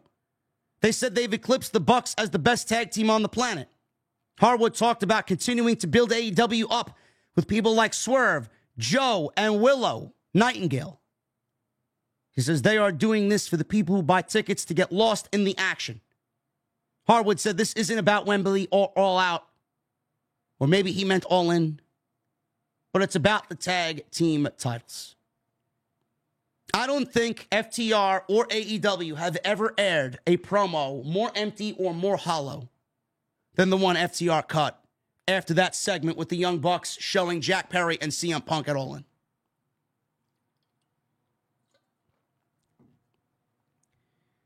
Am I going to need to turn on the subscriber-only chat? Do I need to turn on members only, or is it manageable mods? Let me know. I will turn members only on if there are any problems. Renee Paquette introduced Will Ospreay. He said there's a rumor that he's afraid of the grind. He said the guy who said all of this and the fact that Ospreay didn't sign with WWE, he didn't mention Triple H by name. Triple H didn't mention Will Ospreay by name. He said the guy who said this is only in the position he's in because he's grinding on the boss's daughter. Well, he's not the boss anymore, so maybe Will Ospreay is a couple of newsletters away from being caught up and up to date. Ospreay said you don't throw stones at an assassin with a machine gun. He turns his attention to Danielson and said, younger and better men have tried and failed to take him down. Ospreay says he can't call himself the best in the world until after he beats Danielson at Dynasty. He said he's going to show Danielson why he's the ace of AEW.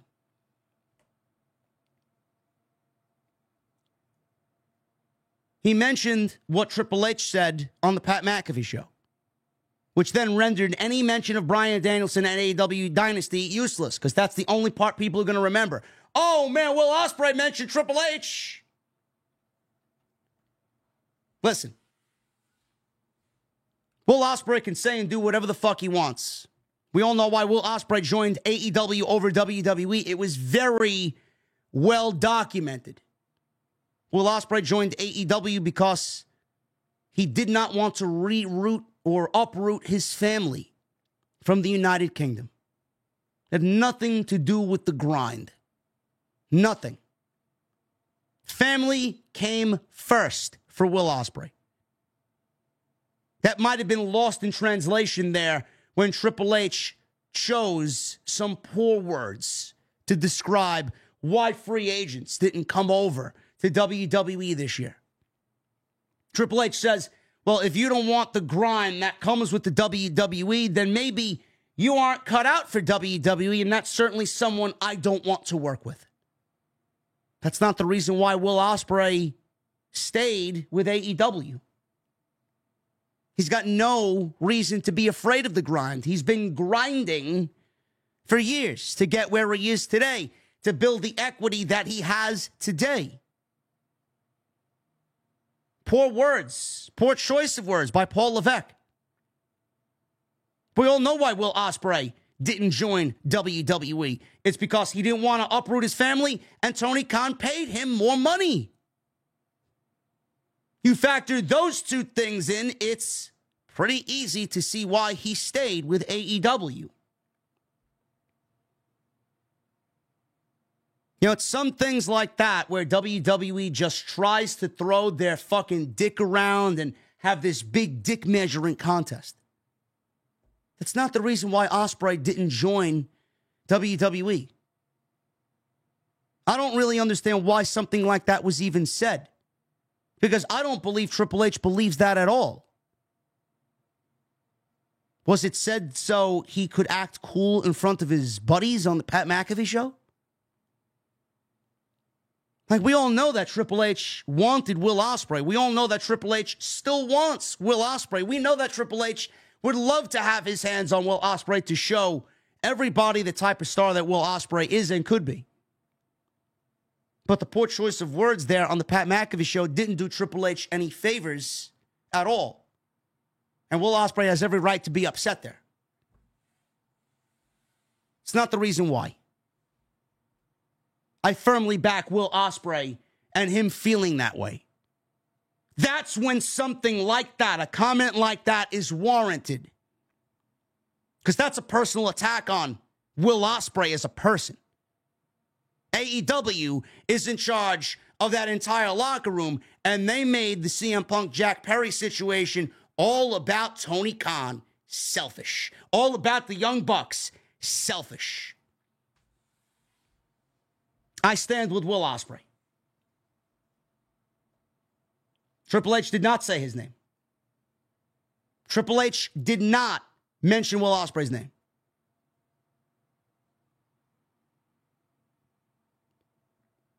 How do we even know Triple H was referencing Will Ospreay? He could have been talking about Okada. How do we know, I'm going to play devil's advocate here. How do we know that Triple H was even thinking about Will Ospreay? He wasn't the only free agent that signed with AEW.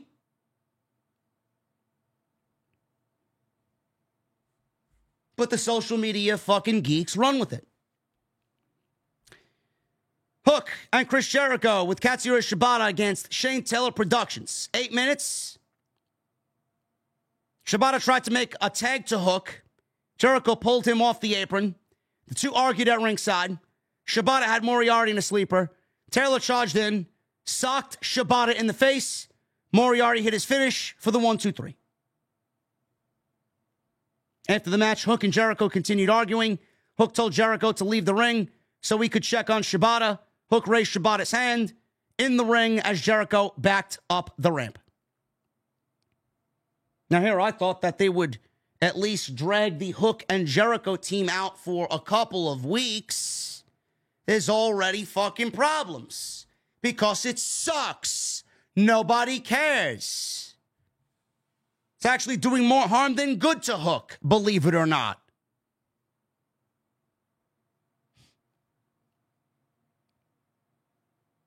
Dustin Rhodes was backstage with Renee. She asked him if Joe's injury changes his strategy at all tonight. Rhodes says it doesn't and that he's got nothing to lose. He shouted out to Charleston, West Virginia, and said he gives it his all in the ring, and tonight will be no different. Sure thing. As if we just didn't see your brother win the fucking world title on Sunday night. Okada versus a jobber, 1 minute. Who won? Okada wins with a Rainmaker. After the match, Okada grabbed the microphone, spoke some really good English. He accepts Pac's challenge for Dynasty. Pac came out, and he was pacing around like a wild animal, like a caged animal. He pointed and shouted at Okada. He headed to the ring. The Young Bucks attacked Pac from behind. As he reached ringside, CM Punk chants rang out as soon as the Bucks hit the ring. FTR ran in, attacked the Bucks. Okada brought a chair into the ring and nailed both members of FTR with it. The Bucks hit the EVP trigger on FTR. Okada then hit Pac on the side of the head with the chair. And that's the way the segment ended. I'm assuming we'll get a 6-man tag team match on Collision with the Bucks and Okada versus Pac and FTR. Maybe. How do you think they feel now that CM Punk chants were louder than anything in that arena tonight? Thanks to the footage and the stunt that they did showing the clip from All In. The Gun Club. Jay White. They talked about the Acclaimed. They took them out at Supercard of Honor last weekend. White and the Guns spoke backstage talking about injuring Darby Allin, defending the ROH 6-man tag team titles, and them beating up Billy Gunn. He says he wants to do it again on Rampage. What are we still doing parading around the Bullet Club with the 6-man tag team titles from Ring of Honor? Burn them. Get rid of them. Renee Paquette. She's on stage with Thunder Rosa. Then she brought out Toni Storm. Thunder Rosa didn't say anything. Just there. It was a champagne toast scheduled by Toni Storm. She wanted to congratulate Thunder Rosa on becoming the #1 contender for the Women's Championship. There was a small table set up with champagne. Renee asked Storm to make a toast after Luther poured everybody a glass of champagne. Even Renee got one, drinking on the job.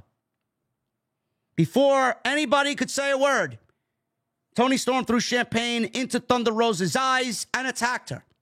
She then took a towel and began wiping the paint off of Thunder Rosa's face. Deonna Purrazzo ran out, and Storm hid behind Luther. Purrazzo tried to help Rosa up. Rosa wanted none of it. Purrazzo looked down at Thunder Rosa. She said, okay, go fuck yourself. Literally, she said, go fuck yourself. And walked away.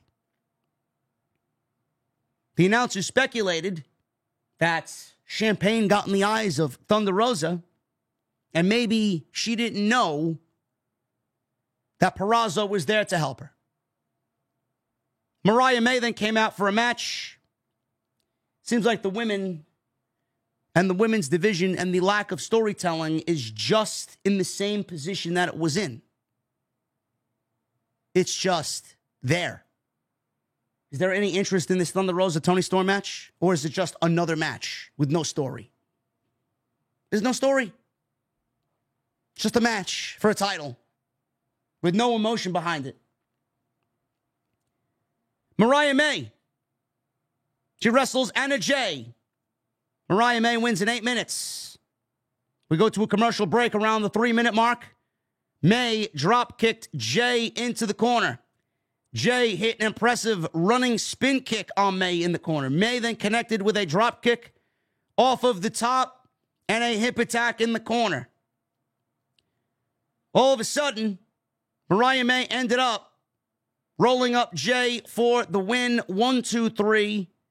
Mariah May beats Anna Jay 1, 2, 3 in the lone women's match on the show. So, all of a sudden, at the end of this match, Anna Jay choked out Mariah May with the Queenslayer chokehold. And at the end of this match, Mina Shirakawa made the save. Who? Mina Shirakawa. Your guess is as good as mine. Maybe I should go Google it. She made the save with Anna Jay bailing. Excalibur talked about Mariah May and Shirakawa reuniting at Ring of Honor Supercard last weekend. They were former tag team partners and stablemates in Stardom in their group called Club Venus. I did go Google it. Shirakawa asked for 2 glasses of champagne and helped May drink before planting a kiss that the cameraman was not shy about focusing in on at the end of the segment. Tony Brown, Mira Shirakawa. I better see a super chat from Tony Brown in regards to Mina Shirakawa. That's all I'll say. Maybe we should get more of her on television. Maybe. Alex Marvez was backstage somewhere with Mercedes Moné, talking about deciding to make history at Double or Nothing. This is where she will make her in-ring debut.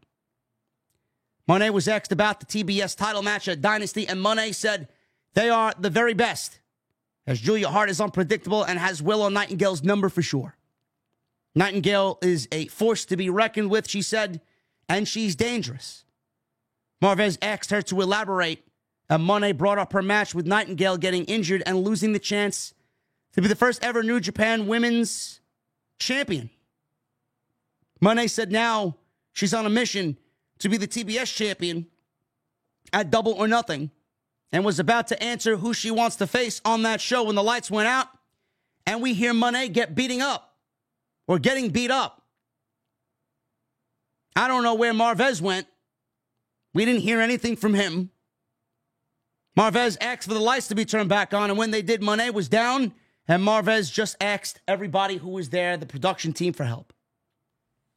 Marvez acting was terrible here, and Mercedes was probably attacked by the House of Black. Was she really attacked? No, I'm sure the lights went out, and she was on the floor rolling around, banging, "Oh my God, stop!" It's basically what it was. Just a terrible segment altogether. I don't know what we're doing with Mercedes. In fact, the fact that WWE is out there claiming that nobody wants the grind, but then Tony Khan is on AEW having Mercedes debut in March, not debuting her until a week before June. Having Mercedes not wrestle till Double or Nothing is one of the biggest failures in AEW history. And don't tell me she's hurt. Oh, she's not cleared. If she's not cleared, she wouldn't have given us a training video on social media. If she wasn't cleared, she wouldn't have delivered a money maker in her debut on Julia Hart. She is cleared. AEW has no fucking creative. That's the problem.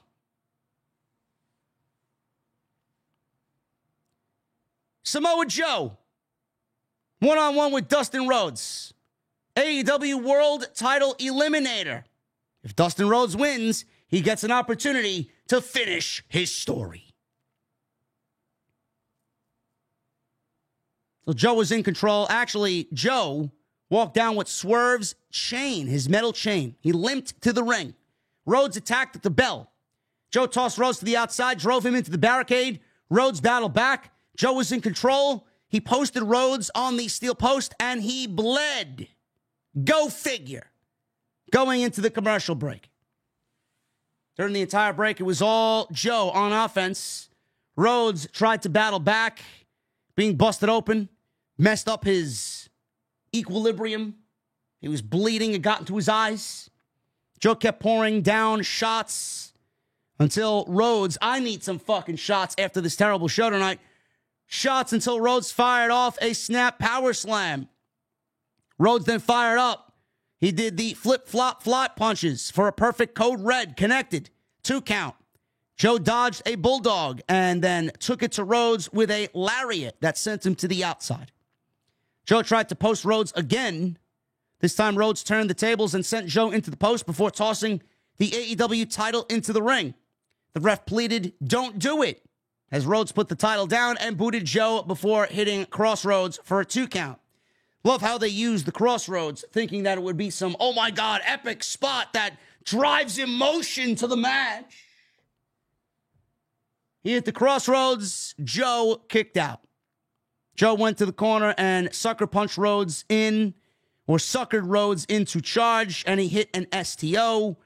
Joe grabbed the chain. The referee took it away. This allowed Joe to deck Dustin Rhodes with the AEW title, and Joe made the cover and stole the win. Dustin will not finish his story. Post-match, Joe locked in the Coquina clutch. Swerve Strickland appeared out of nowhere with a house call kick. Strickland grabbed the chain and leveled Joe with a punch. Strickland tried to whip Joe. He bailed. Security had the two separated. Prince Nana presented the world title to Strickland, who held the title in the air and stared down Joe, who was pissed off at the end of the show.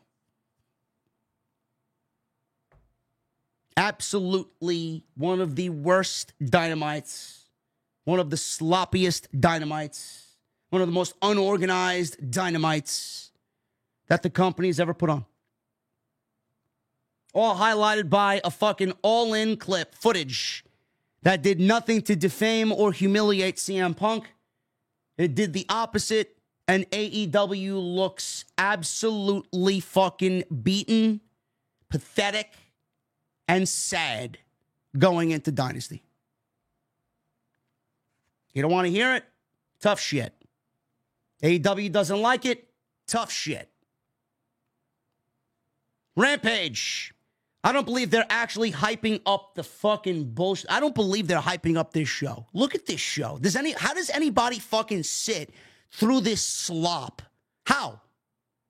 Orange Cassidy versus Alex Reynolds. Jay White versus Matt Sydal. Julia Hart against Layla Hirsch. Is Layla where has Layla Hirsch earned a women's TBS title match?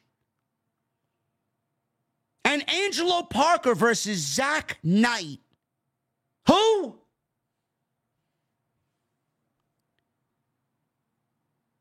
This company is so far gone. And then we got Collision and Battle of the Belts happening on the 13th. Roderick Strong is wrestling Rocky Romero for an international title eliminator match.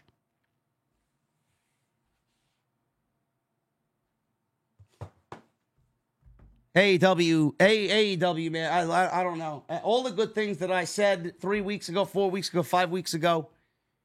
What happened? What happened? What happened?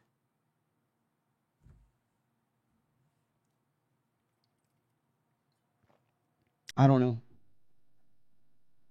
I don't know. I don't know. I don't know. I don't know.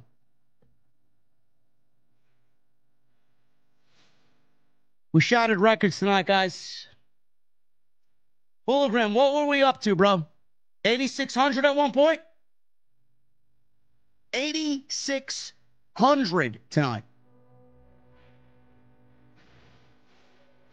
How many people were in attendance at Dynamite tonight?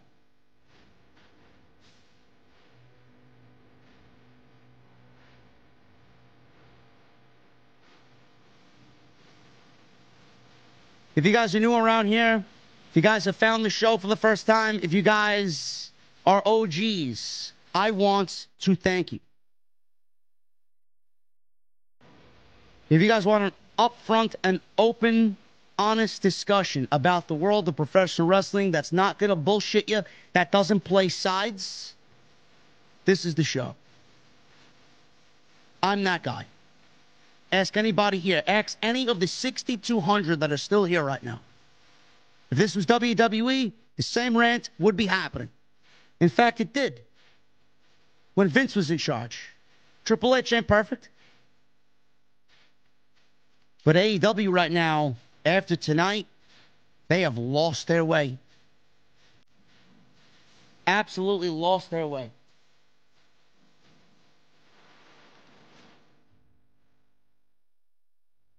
Thank you guys for joining me tonight. We're going to get into these super chats. Follow me on social media, on X, at JD from NY206, X, Instagram, TikTok, Cameo. Hit that subscribe button down below. Turn on the bell for notifications.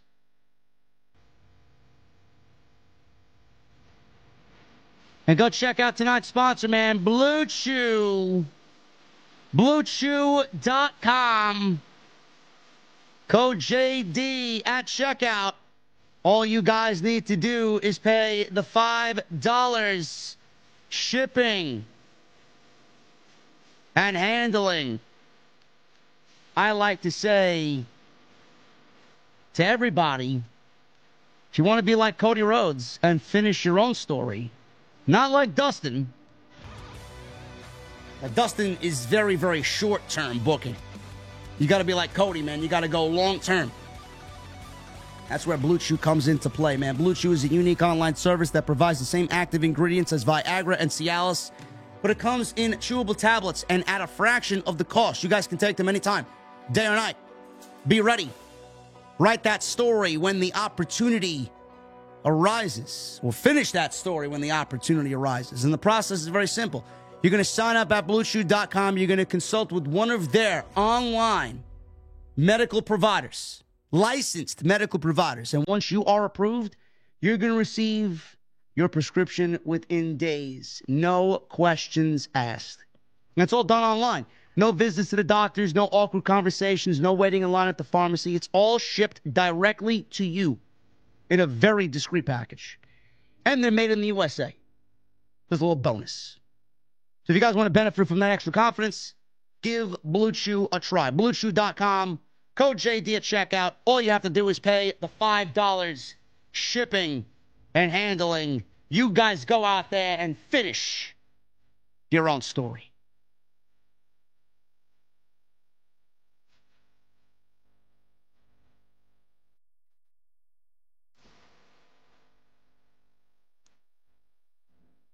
Super chats. Let's get into it. Michael Krause with a $2 super chat. Good day. Good Wednesday, JD. Thank you for your hard work.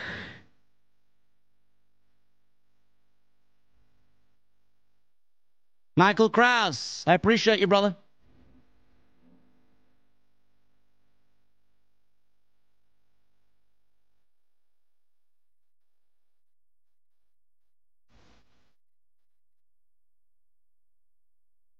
Sinister Classic with 18 months. With all due respect, JD, if someone at Hog during a match yelled in the camera, JD's podcast sucks, would you then be justified if you choked him out? No, I wouldn't. I wouldn't even acknowledge it. I'd laugh and go about my day. What am I going to do? He thinks my podcast sucks. That's great. It's fantastic.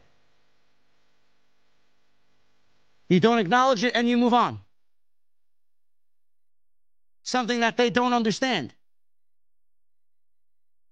They should have not even acknowledged anything that the man said. Nothing at all. But here we are. Here we are.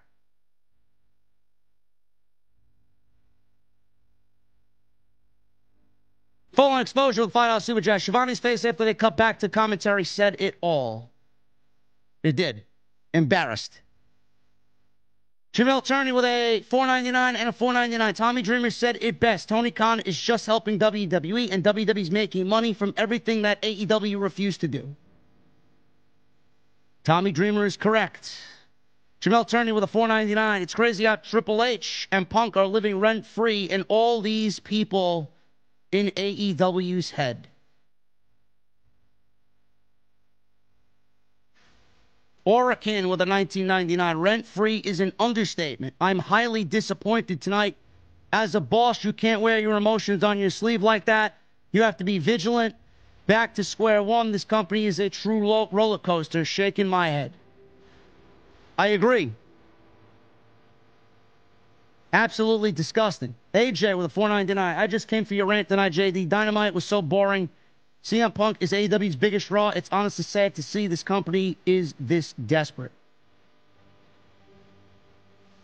Keith Hobson with a $20 super chat. Thank you, Keith. This was a great show. Better than WrestleMania. You can't sense the sarcasm in my voice. You have the problem. Tony needs to fix the problem fast. Hope Jesse is doing well. OTS for life. Thank you, Keith. I appreciate it. Jesse appreciates it. Ian Taylor with a $10 super chat. He says, I'm fearing for my life. The OTS venue is safe. We have the best mods and the best security in the business. Fallen Exposure with a $2 super chat. Let's go, Dustin. Finish this story. MGM 97 with a $1.99. Rest in peace, AEW. January 1, 2019. April 10, 2024. It's not that serious, MGM. They're not dead. Hush with a $1.99. Punk and Tony makes Perry look like a geek. Ha ha ha ha. Tony Brown with a $4.99. Mariah and Anna are very hot, but I miss sexy Britt Baker, JD. Britt should be back soon. I don't know when, but soon. Fallen Exposure with a $2 super chat. If Dustin loses, we riot. Well, I guess there's a riot somewhere in West Virginia. David Thiering with a $100 bomb. I need some help, JD, with my wrestling jokes. Funniest in your opinion, the Young Bucks, Tony Khan's AEW leadership skills, or mid-packed Impact Wrestling? In all seriousness, it's a damn shame what AEW is becoming. Out of pettiness for Punk. Great work, JD, as always. What's funnier, David? I think the Young Bucks and Tony Khan's AEW leadership skills are more funny than Impact. For sure. Thank you for the 100, brother. Really appreciate your generosity. Hiru with a $10 super chat. TK is not a boss or a leader. He's a child who got his feelings hurt and wanted to even things out with Punk. It was embarrassing and made TK look like a petty little girl who got his feelings hurt. Yeah. Easy with the $10 super chat. Hey, JD, hope Jesse's son is doing better. I've been watching AEW from the beginning, but I can't defend it anymore. Leaking the Punk footage was classless, and I truly believe AEW is headed towards WCW status.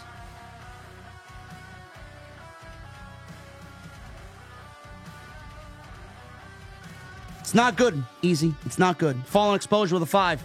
Dustin should have gotten the win with help from Moxley.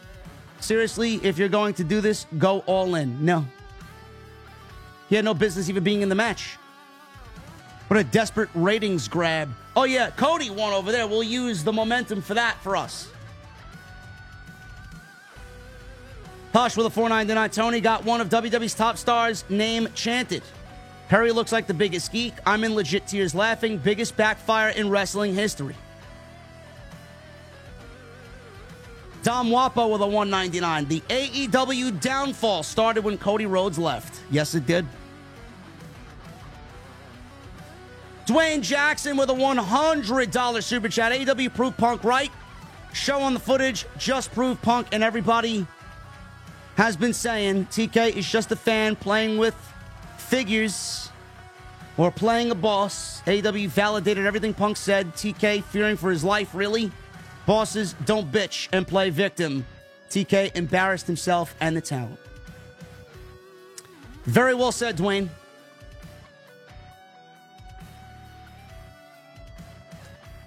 Carlos Ortiz with a 199. Shivani looks like he was having WCW flashbacks. He absolutely was. I don't know. I got to ask the 5,500 still with me here. How was that opening rant? How was the opening rant tonight? Was it worth the wait? Was it worth the hour and a half I spent on it? Would you guys put it up there with maybe the best of the year? No notes. There's a reason why we are off the script.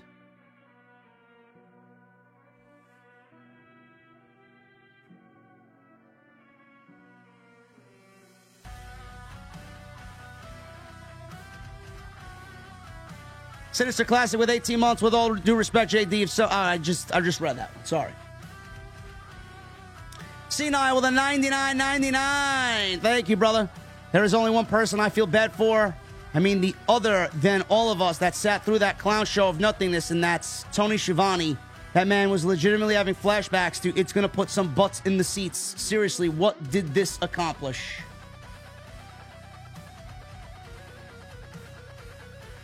It accomplished nothing, senile.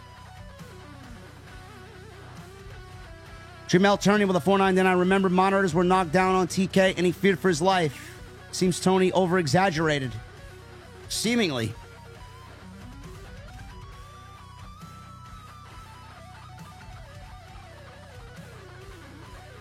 Adam with a 1399. AEW is literally Taylor Swift writing songs about her ex-boyfriends. When obsession for revenge becomes apparent, it makes you act first rather than think first, which is what is happening with AEW. Comment of the night so far. Comment of the night so far, Adam. Thank you, brother.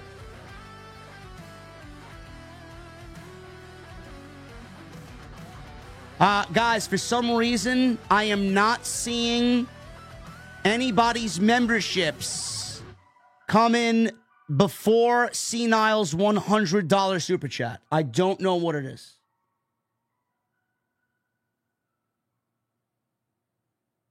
Just in case anybody's wondering, I don't see anybody's membership messages before Senile's $100 bomb.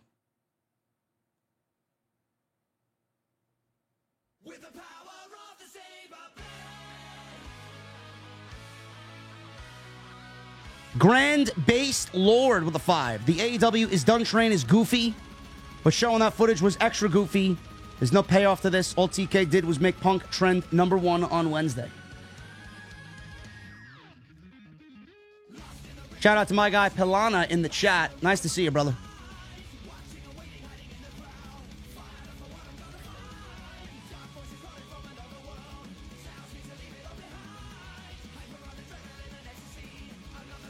Shinobi with a 499. AEW gained nothing from showing us that. It just made Punk's story valid. What a joke. Orakin with a 1999. Why is Triple H booking shows better than AEW and Tony Khan? Long-term booking. We might need that intro back after tonight. The TK is lucky that I'm a huge wrestling fan. Don't I have the Triple H one playing? I don't have the Triple H one playing? If not, I'm taking the AEW one off immediately. Baby Shaq with 23 months. What's up, JD? AEW's about to start copyright claiming. What is going on? They definitely need a creative team. OTS. Let me see them copyright claim my fucking video.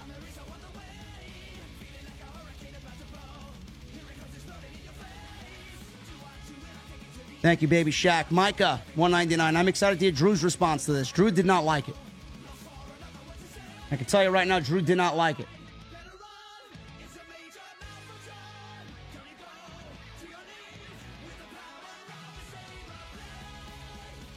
I have the TK one playing. That's getting changed immediately.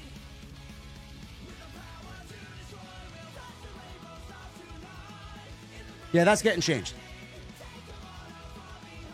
We'll go back to the Triple H one. I thought I had the Triple H one playing.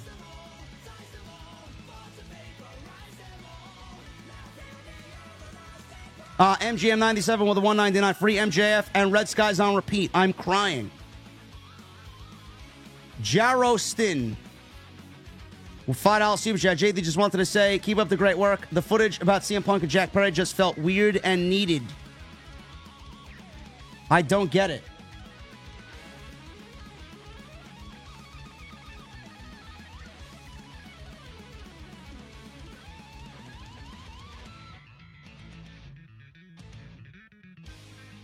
I got the Triple H one playing. All right, good. Yeah, we're not going back to the Tony Khan one.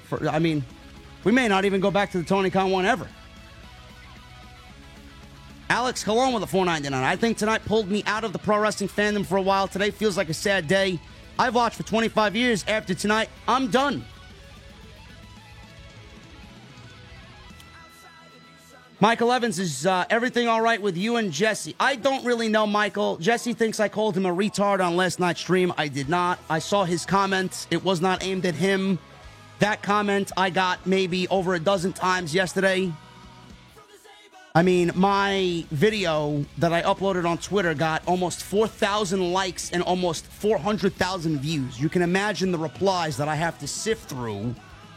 And I seen that one over a dozen times. I don't have a problem with Jesse. My comment was not aimed at Jesse. If Jesse thinks I did it aimed towards him, I apologize, even though it wasn't. I love Jesse. John Ortolaza with 3 months. This is the single most pathetic thing AEW has done. The jealous ex shouting to the rooftops for attention. I appreciate you, JD, for keeping it real.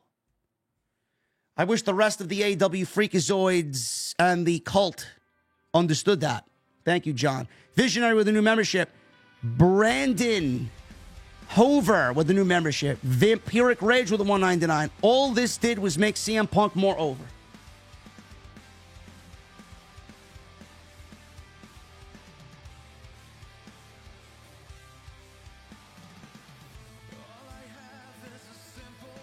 I'm just Kyle, 19 months. I'm all for petty back and forth, but please keep it off TV. Piss poor attempt at a ratings boost. Man, I hate it. Love you, though, JD, and the OTS family. Thank you, brother. Vinny with a 199. Will 410-24 be the night AEW buried themselves? It certainly was.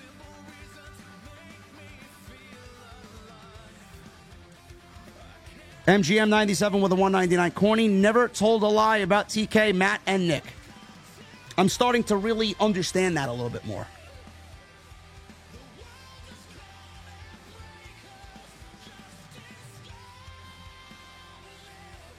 WWE hasn't released the Behind the Curtain documentary. I was looking forward to that, and I thought they were going to release it at 8 p.m. tonight. They didn't.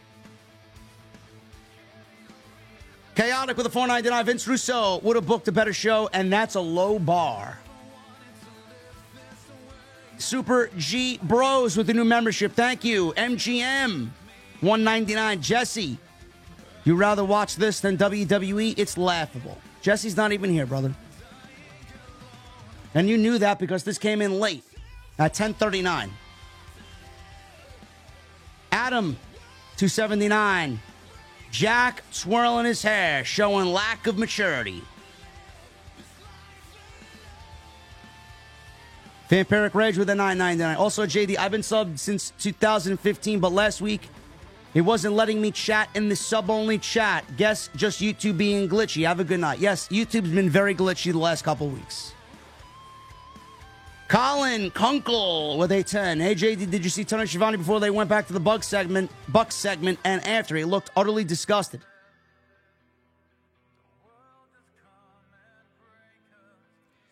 Orakin with a $19.99. Just think about it. You have the most talented roster in the world, and you let one person ruin that for the next 5 months. As a wrestling fan, that hurts my heart for those wrestlers in the back. Overshadowed again. Yep. Joseph Taylor with a $5 super chat. JD, you are right, but I will still pick the Elite in AEW over CM Punk any day. That's great, Joseph. Unique Butterfly with a 5. I finally understand what CM Punk is. CM Punk is indeed the magician of chaos, mayhem, and destruction. His magic is potent and effective. A real legend with a 10. Thank you, Unique. A real legend with a $10 super chat. JD, not gonna lie, Tony Khan looks like a bitch after this. CM Punk is my GOAT. A lot of people are on Punk's side after this. Justin with a $4.99. 2 words to describe what we witnessed with that footage, and that's shit row or shit show. That's an embarrassment, plain and simple. Hashtag not our AEW. It's not. It's not. Justin, thank you, brother. Adam, $5 super chat. Tony Khan is Vince McMahon with more money and no scandal. All he did was prove Punk right. That's exactly what he did. Tonic Blaze with a $4.99. That show was completely embarrassing. I'm not watching AEW until Tony gets his shit together. 20-minute promo with the $2.79. Welcome to AEW's WCW 2000 era. Embarrassing. Angel De Jesus with a $9.99. I skipped the show once I saw the card. Still reeling from WrestleMania. Hush with a one. I'm still not over WrestleMania weekend myself. Hush with a $1.99. Tonight's Dynamite felt like 2019 Vince McMahon Raw. Legendary Yobi with a 10. Get Tony Khan away from AEW now. Fire the Bucks as EVPs. Bring more mature EVPs to take their place. Tony, the Bucks will run this company into the ground before 2030. Hire Scott D'Amore. I'm not sure that is a better option, Legendary. Adam, $2.79. Pay-per-view is literally die nasty after today's show. Hush with the $1.99. Punk tread the number one over Dynamite. Just so laughable. Well, I guess now that's why they took the clip down. Joshua Taylor with a $4.99. I'm starting to not want to watch AEW anymore because they don't come off as a true professional wrestling company. It's a madhouse. Hashtag OTS for life. Lonnie Jones with the $2 super chat. What's up, JD? How are you doing? Enjoyed your show. Thank you, Lonnie. I am exhausted and I got no voice. Triple M, 9 months. We celebrate at the success of OTS, and I celebrate the return of Recluse in Destiny 2. God rolls left and right. Keep grinding, JD. Also, thank you, Roman. Yeah, I got the curated roll today. I don't know what I'm looking for, though. I got a roll with Desperate Measures and Threat Detector. I'm not sure what I'm looking for. Justin Bridge with a new membership. Thank you. Hurricane, 20 months. Have not missed the Dynamite yet. I fell asleep on the couch. This show is a hot mess and not very entertaining. AEW feels like it's falling apart. You're not the only one that feels that way, Hurricane. BD with a $9.99. JD, I was sending this chat about Tony Khan becoming Vince McMahon minus the evil and sex allocations, and you said it. He isn't the alternative. He's become the very problem AEW was born to fight against. I agree, BD. Yeet with a $1.99. It was just announced. Tony Storm versus AZM. 417. Who? Who the fuck is AZM? BD with a $19.99. TK has a heart of gold. Vince McMahon is pure evil, but they share an excessive need for external validation and control. Vince McMahon by intimidation, manipulation, fear over respect. TK by subservience, appeasement for fear of rejection.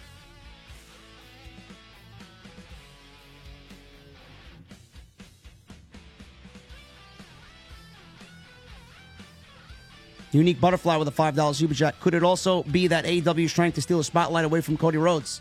Call me a conspiracy theorist. I think it goes way deeper. You listen. I would not put it past them, Butterfly.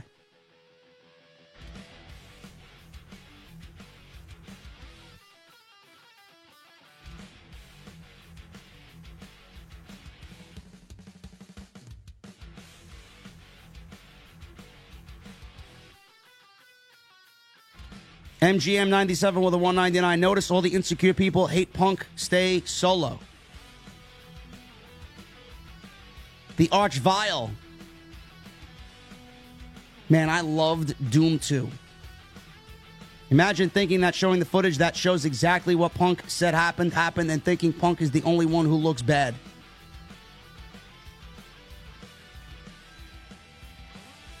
Orange Vile, thank you for the 5, brother. Doom 2 is one of the greatest games ever. Bryce Dobson with a new membership. Thank you, Bryce. BD, new membership. Thank you, BD. Deontay McCombs with a 5. CM Punk officially lives rent-free inside two people's heads, Drew McIntyre and Tony Khan.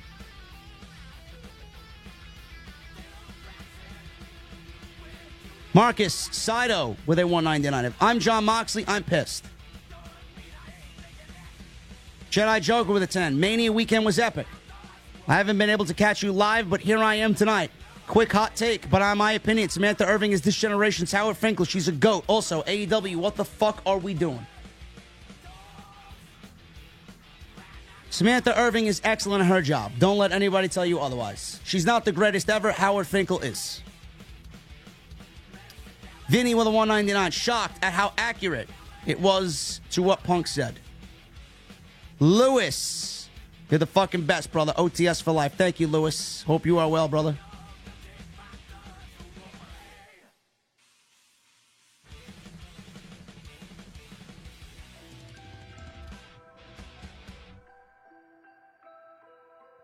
Basic with a 999. TK is hoping that WWE will engage in the back and forth in order to create buzz for more ratings. Sad. Punk said it best. I ain't never had to put another man's name on a shirt to sell it. Boom. Craig Reeves with a 5. I don't think the footage will change anyone's opinion about anything. The casual fans don't care less and will forget about this a week from now. So then why do it?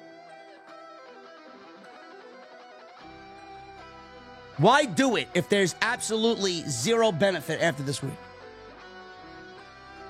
Danny Sanchez with a 199. Tiny Khan, the snowman, has done it again.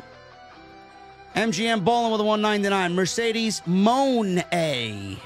What the hell was that? I don't know what the fuck that was. Basic with a 199. TK trying to trick WWE into an angle. Scorpio with a 2. Hey, TK. Show Brawl Out 2022 next week, pussy.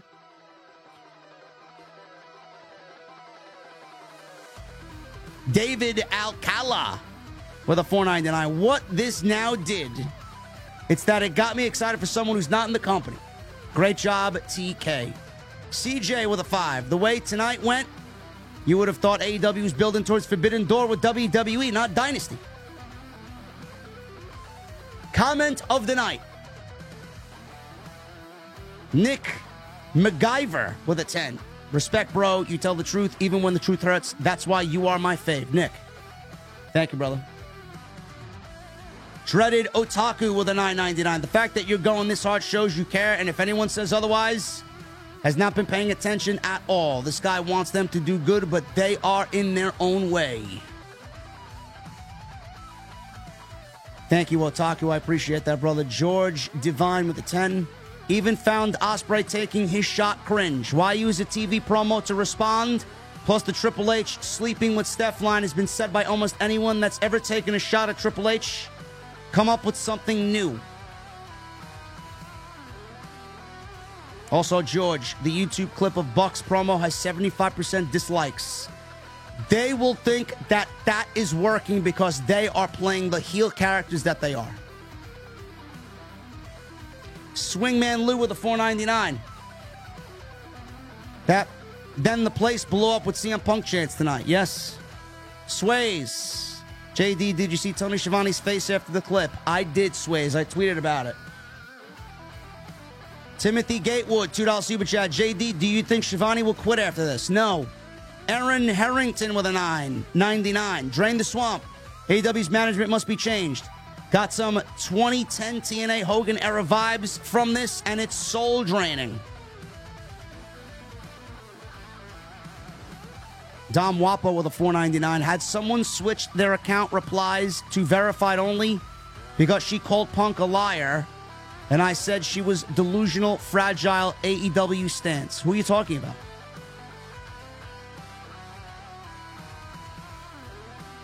Who are you talking about, Dom Wapo? Shredder Otaku with a $4.99. Tony and the Bucks low-key buried Perry even more than when he was already. He even looks less believable now. It did no favors to Jack Perry. Super cool with the $2 super chat. Punk footage as bad as the cocaine spot in NWA. M. James with a 5. Not gonna lie, while the drama was happening, it was hard to side with Punk. But after the truth was told from Punk's point of view, AEW seems like the problem now. It's the way it looks like it to me. Theme Parks. Johnny, $5 super chat. Anna Jay needs to find herself a real man and stop hanging out with little boys. That little boy wouldn't be able to protect her. Let's not dive into how Jack Perry is away from pro wrestling, please. Michael Krause with a $2 super chat. Your rants are the best. Thank you, JD, the GOAT. Thank you, Michael. Nicholas with the 2. Tony Khan's ego is what's not good for AEW. He needs a writing team. Yes, he does. Eddie D with a $4.99. I love both companies, but this was stupid and unnecessary. Yes, it was. Aaron, again with a $4.99. Tony still keeps arguably the best wrestler in that women's division hidden behind a paywall on a show nobody watches. Quality control is needed.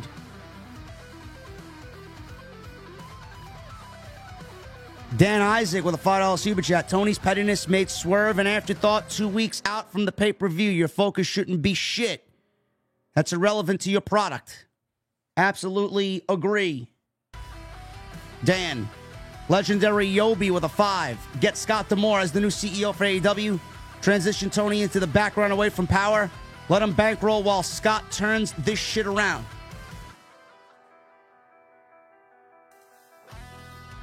Random Thoughts with a 5. AEW is obsessed more with WWE than their own fucking brand. Instead of pushing Hobbs, Wardlow, we get this garbage.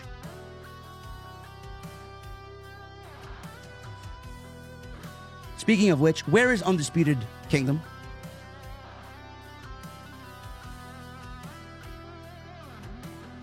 Brian McGrath with a 5. The first AEW pay-per-view was the first pay-per-view purchased in at least a decade. I loved it.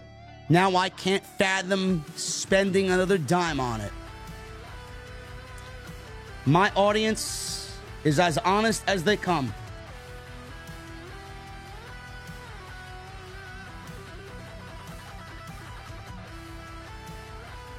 MGM Ballin with a $4.99. Remember when Swerve bloody Dustin at World's End? Pepperidge Farm remembers. Stallions with a $4.99. Tony Khan, wake up and listen to JD. AEW needs to change because you have talent there. Get a writing team. Hire JD. Good job, JD. Thank you, Stallions. I'm just Kyle with a $10 super chat. The worst thing about not using the rankings is it's such an easy way to create stories, but they don't want to use them. Rich Gamble with 24 months. Wow. I thought AEW was shooting on all cylinders after Revolution. After tonight, what the fuck? This was the clip that made Danielson say CM Punk had to go? Bullshit. For all we know, after this clip, CM Punk begged Bryan to fire him, and that's exactly what he did. Deron Battle with a $5 super chat. Great show tonight. You were on fire. I want to know if you saw a preview to Beyond Light, and what are your thoughts on the new subclass coming? I can't wait. I'm excited for the final shape. Adam Casper with a $5 super chat. FTR would be better off in WWE. Matt Fugitive with a $5 super chat. I'm an AEW fan, but the show was an embarrassment. It felt cringe. I'm done. I'll go watch New Japan. Thank you for all you do, JD. OTS for life. Ron C with a $1.99. JD, thanks for being real about these shows. I always am. Legendary Yobi with a 5. The Bucks tweeted out EV Petty, worst EVPs in wrestling history. They don't know how much damage they actually caused. Legendary KD with a $5 super chat with the classic Sephiroth poster in the background and the Bucktooth Beaver cameos to the classy Mother's Basement. Man, times are changing. Growth, Legendary. Something many in the community don't know about and refuse to do. El Mase with a $10 super chat. Drew McIntyre is going to have a field day with this. Kid Revos with a 10. JD, love the podcast, man. AEW, when it started, brought me back to watching and loving wrestling again. It's also how I found your podcast. Tonight was bad, and it's getting really hard to watch lately. Tony Brown with a 199. Who? David with a 199. What is with Mercedes moaning after being attacked? I don't know, but I liked it. Adam Casper with a $5 super chat.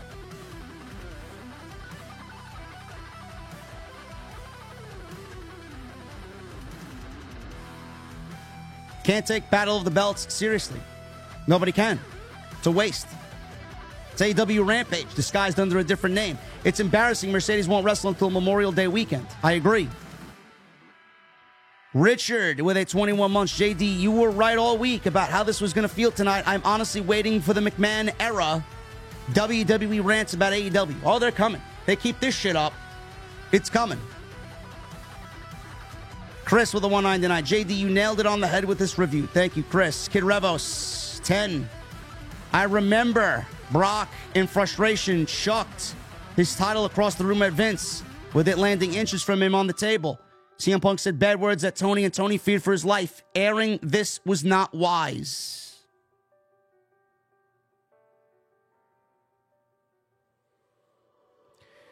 The hero you love with a 5 used to be AEW effect, but it's not.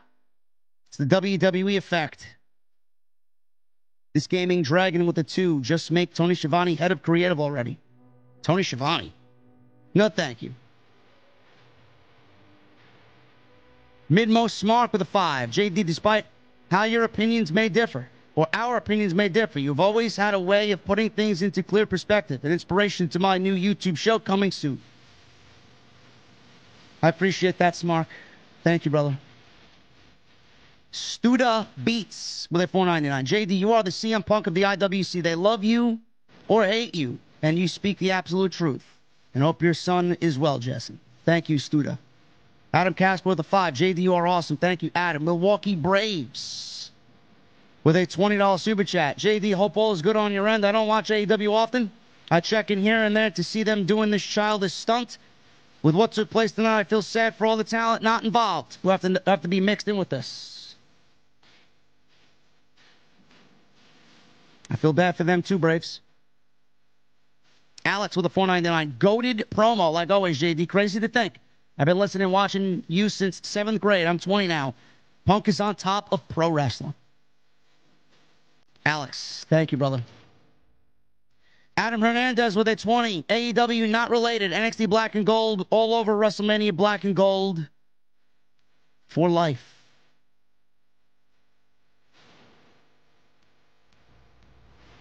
Clone Force with a 199. Half of the WWE roster is making fun of AEW on X right now. They deserve it. Adam Casper, $5 super chat. Maybe tomorrow evening, you and Andrew. Thursday Night Titans? Absolutely not. Taking the night off. JF Doob with a 5. Bucks say Punk wanted to make the show about only himself, but I feel like they always wanted the show to be about them mostly. This segment proves it again.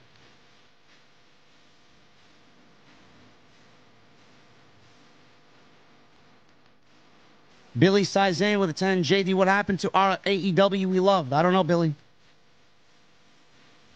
Ryan Russo with a 5. One word to describe Tony Khan. Fucking clown festival. That's 3 words.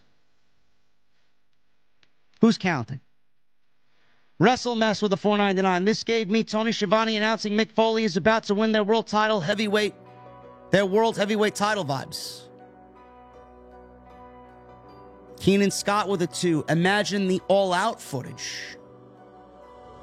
No, he's not at liberty to talk about that. Those are NDAs. Those are all NDAs. George Gamer, I love you, JD. Thank you, George. Midmost Mark. Hashtag AEW second-hand embarrassment. Frank Blasi with a 199. I do love me some lobster crab cake fish tacos. Was that on the menu in the venue tonight? Lock the Coal with a 5. How was no one asking why Jack Perry was standing there doing nothing in the way of the entrance to the arena? He was obviously looking to start shit.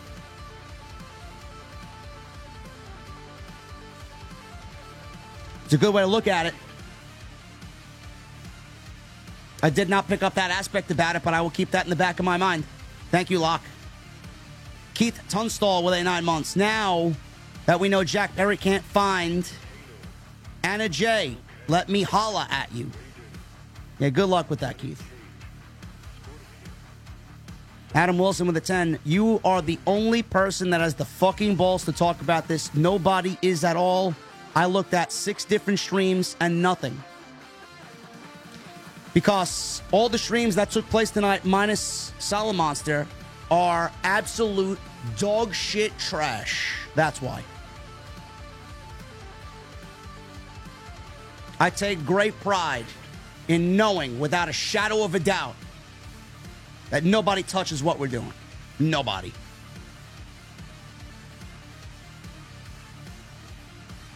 Thank you, Adam, for the heads up. Hunters Hybrid Media, Cringe Con, and the Hardly Boys have killed AEW.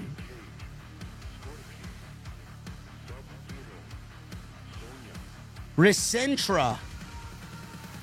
$5 Supercharge drinking on a Sour Patch flavored vodka cocktail for tonight's review.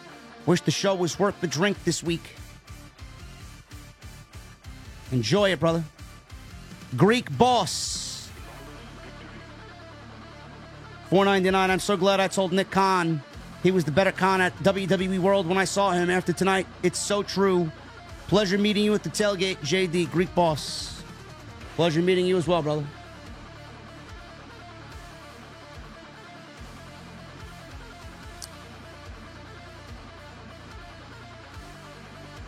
George Devine with a $5 super chat. Biggest angle of the show involved 2 guys that haven't been on the show in 8 months. One's not even under contract. Just embarrassing. I am not talking about Don Tony and Kevin Castle. They don't go live on YouTube. Don Tony has his own audio show.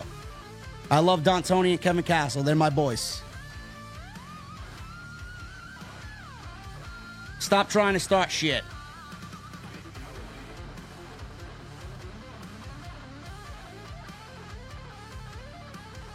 Keenan Scott with the $2 super chat. What happened to the Beaver plush? He's down in Atlantic City, sitting on the couch in my office. Clone Force with a $4.99. TK made it seem like it was a Conor and Khabib brawl back at UFC 229 in 2018 by saying he was threatened for his life, and it makes TK look like a pussy. That's what I thought it was. And when we got what we got, that's when shit absolutely fucking went downhill, and I don't think AEW is going to recover for a very long time. The hero you love with a $5 super chat. I don't think Tony understands that this will likely make free agents go elsewhere instead of AEW.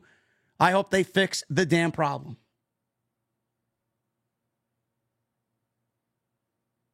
Ricardo with a $4.99. JD, you are the best in the world at what you do. Thank you, Ricardo. I'm not, but I appreciate that. Thank you. Adam Casper with the 2. Where's Wardlow? Good question. It's a good fucking question. Francis Loop with a $5 super chat. I don't think Jack Perry should come back at all, let alone join the Young Bucks. He needs to stay away from this as long as he can.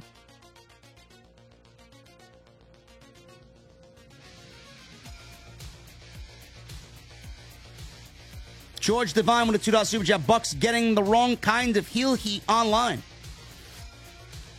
They don't think so. And Cameron 2418 with a $2 super chat. Best rant ever. Number 1. Can't dispute. Much love, man.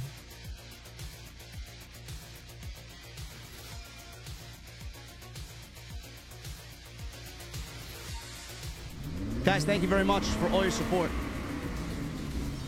We did more on this stream than we did on the Raw after Mania. I don't know who was watching. I don't know who tuned in, but I'm glad you did. Thank you very much.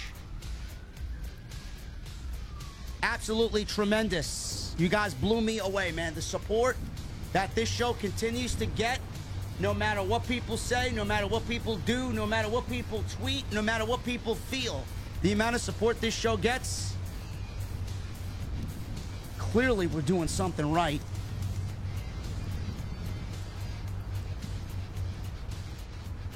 Had more people on this stream than night one of WrestleMania.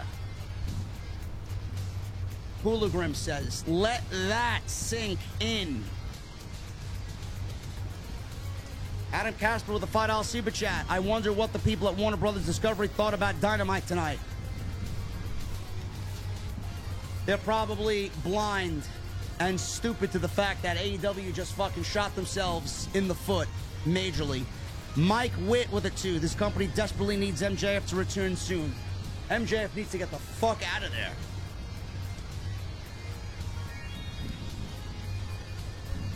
Jason Barker with a 5. JD, you cooked some filet mignon tonight.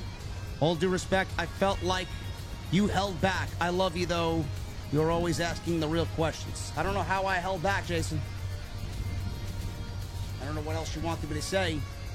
Plus, I have half of a voice coming in and barely any voice going out. Guys, thank you. Thank you for the support. You got more content coming tomorrow. I'll be back live on Friday after SmackDown, and we'll get back to business as usual. Can't wait to see you guys for the Friday after SmackDown. Should be a great show. Follow me on social media at JD from NY206. X, Instagram, TikTok, Cameo.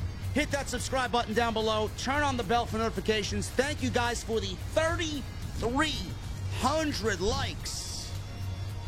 The 8,600 of you that tuned in. Thank you. Your support means the world to me.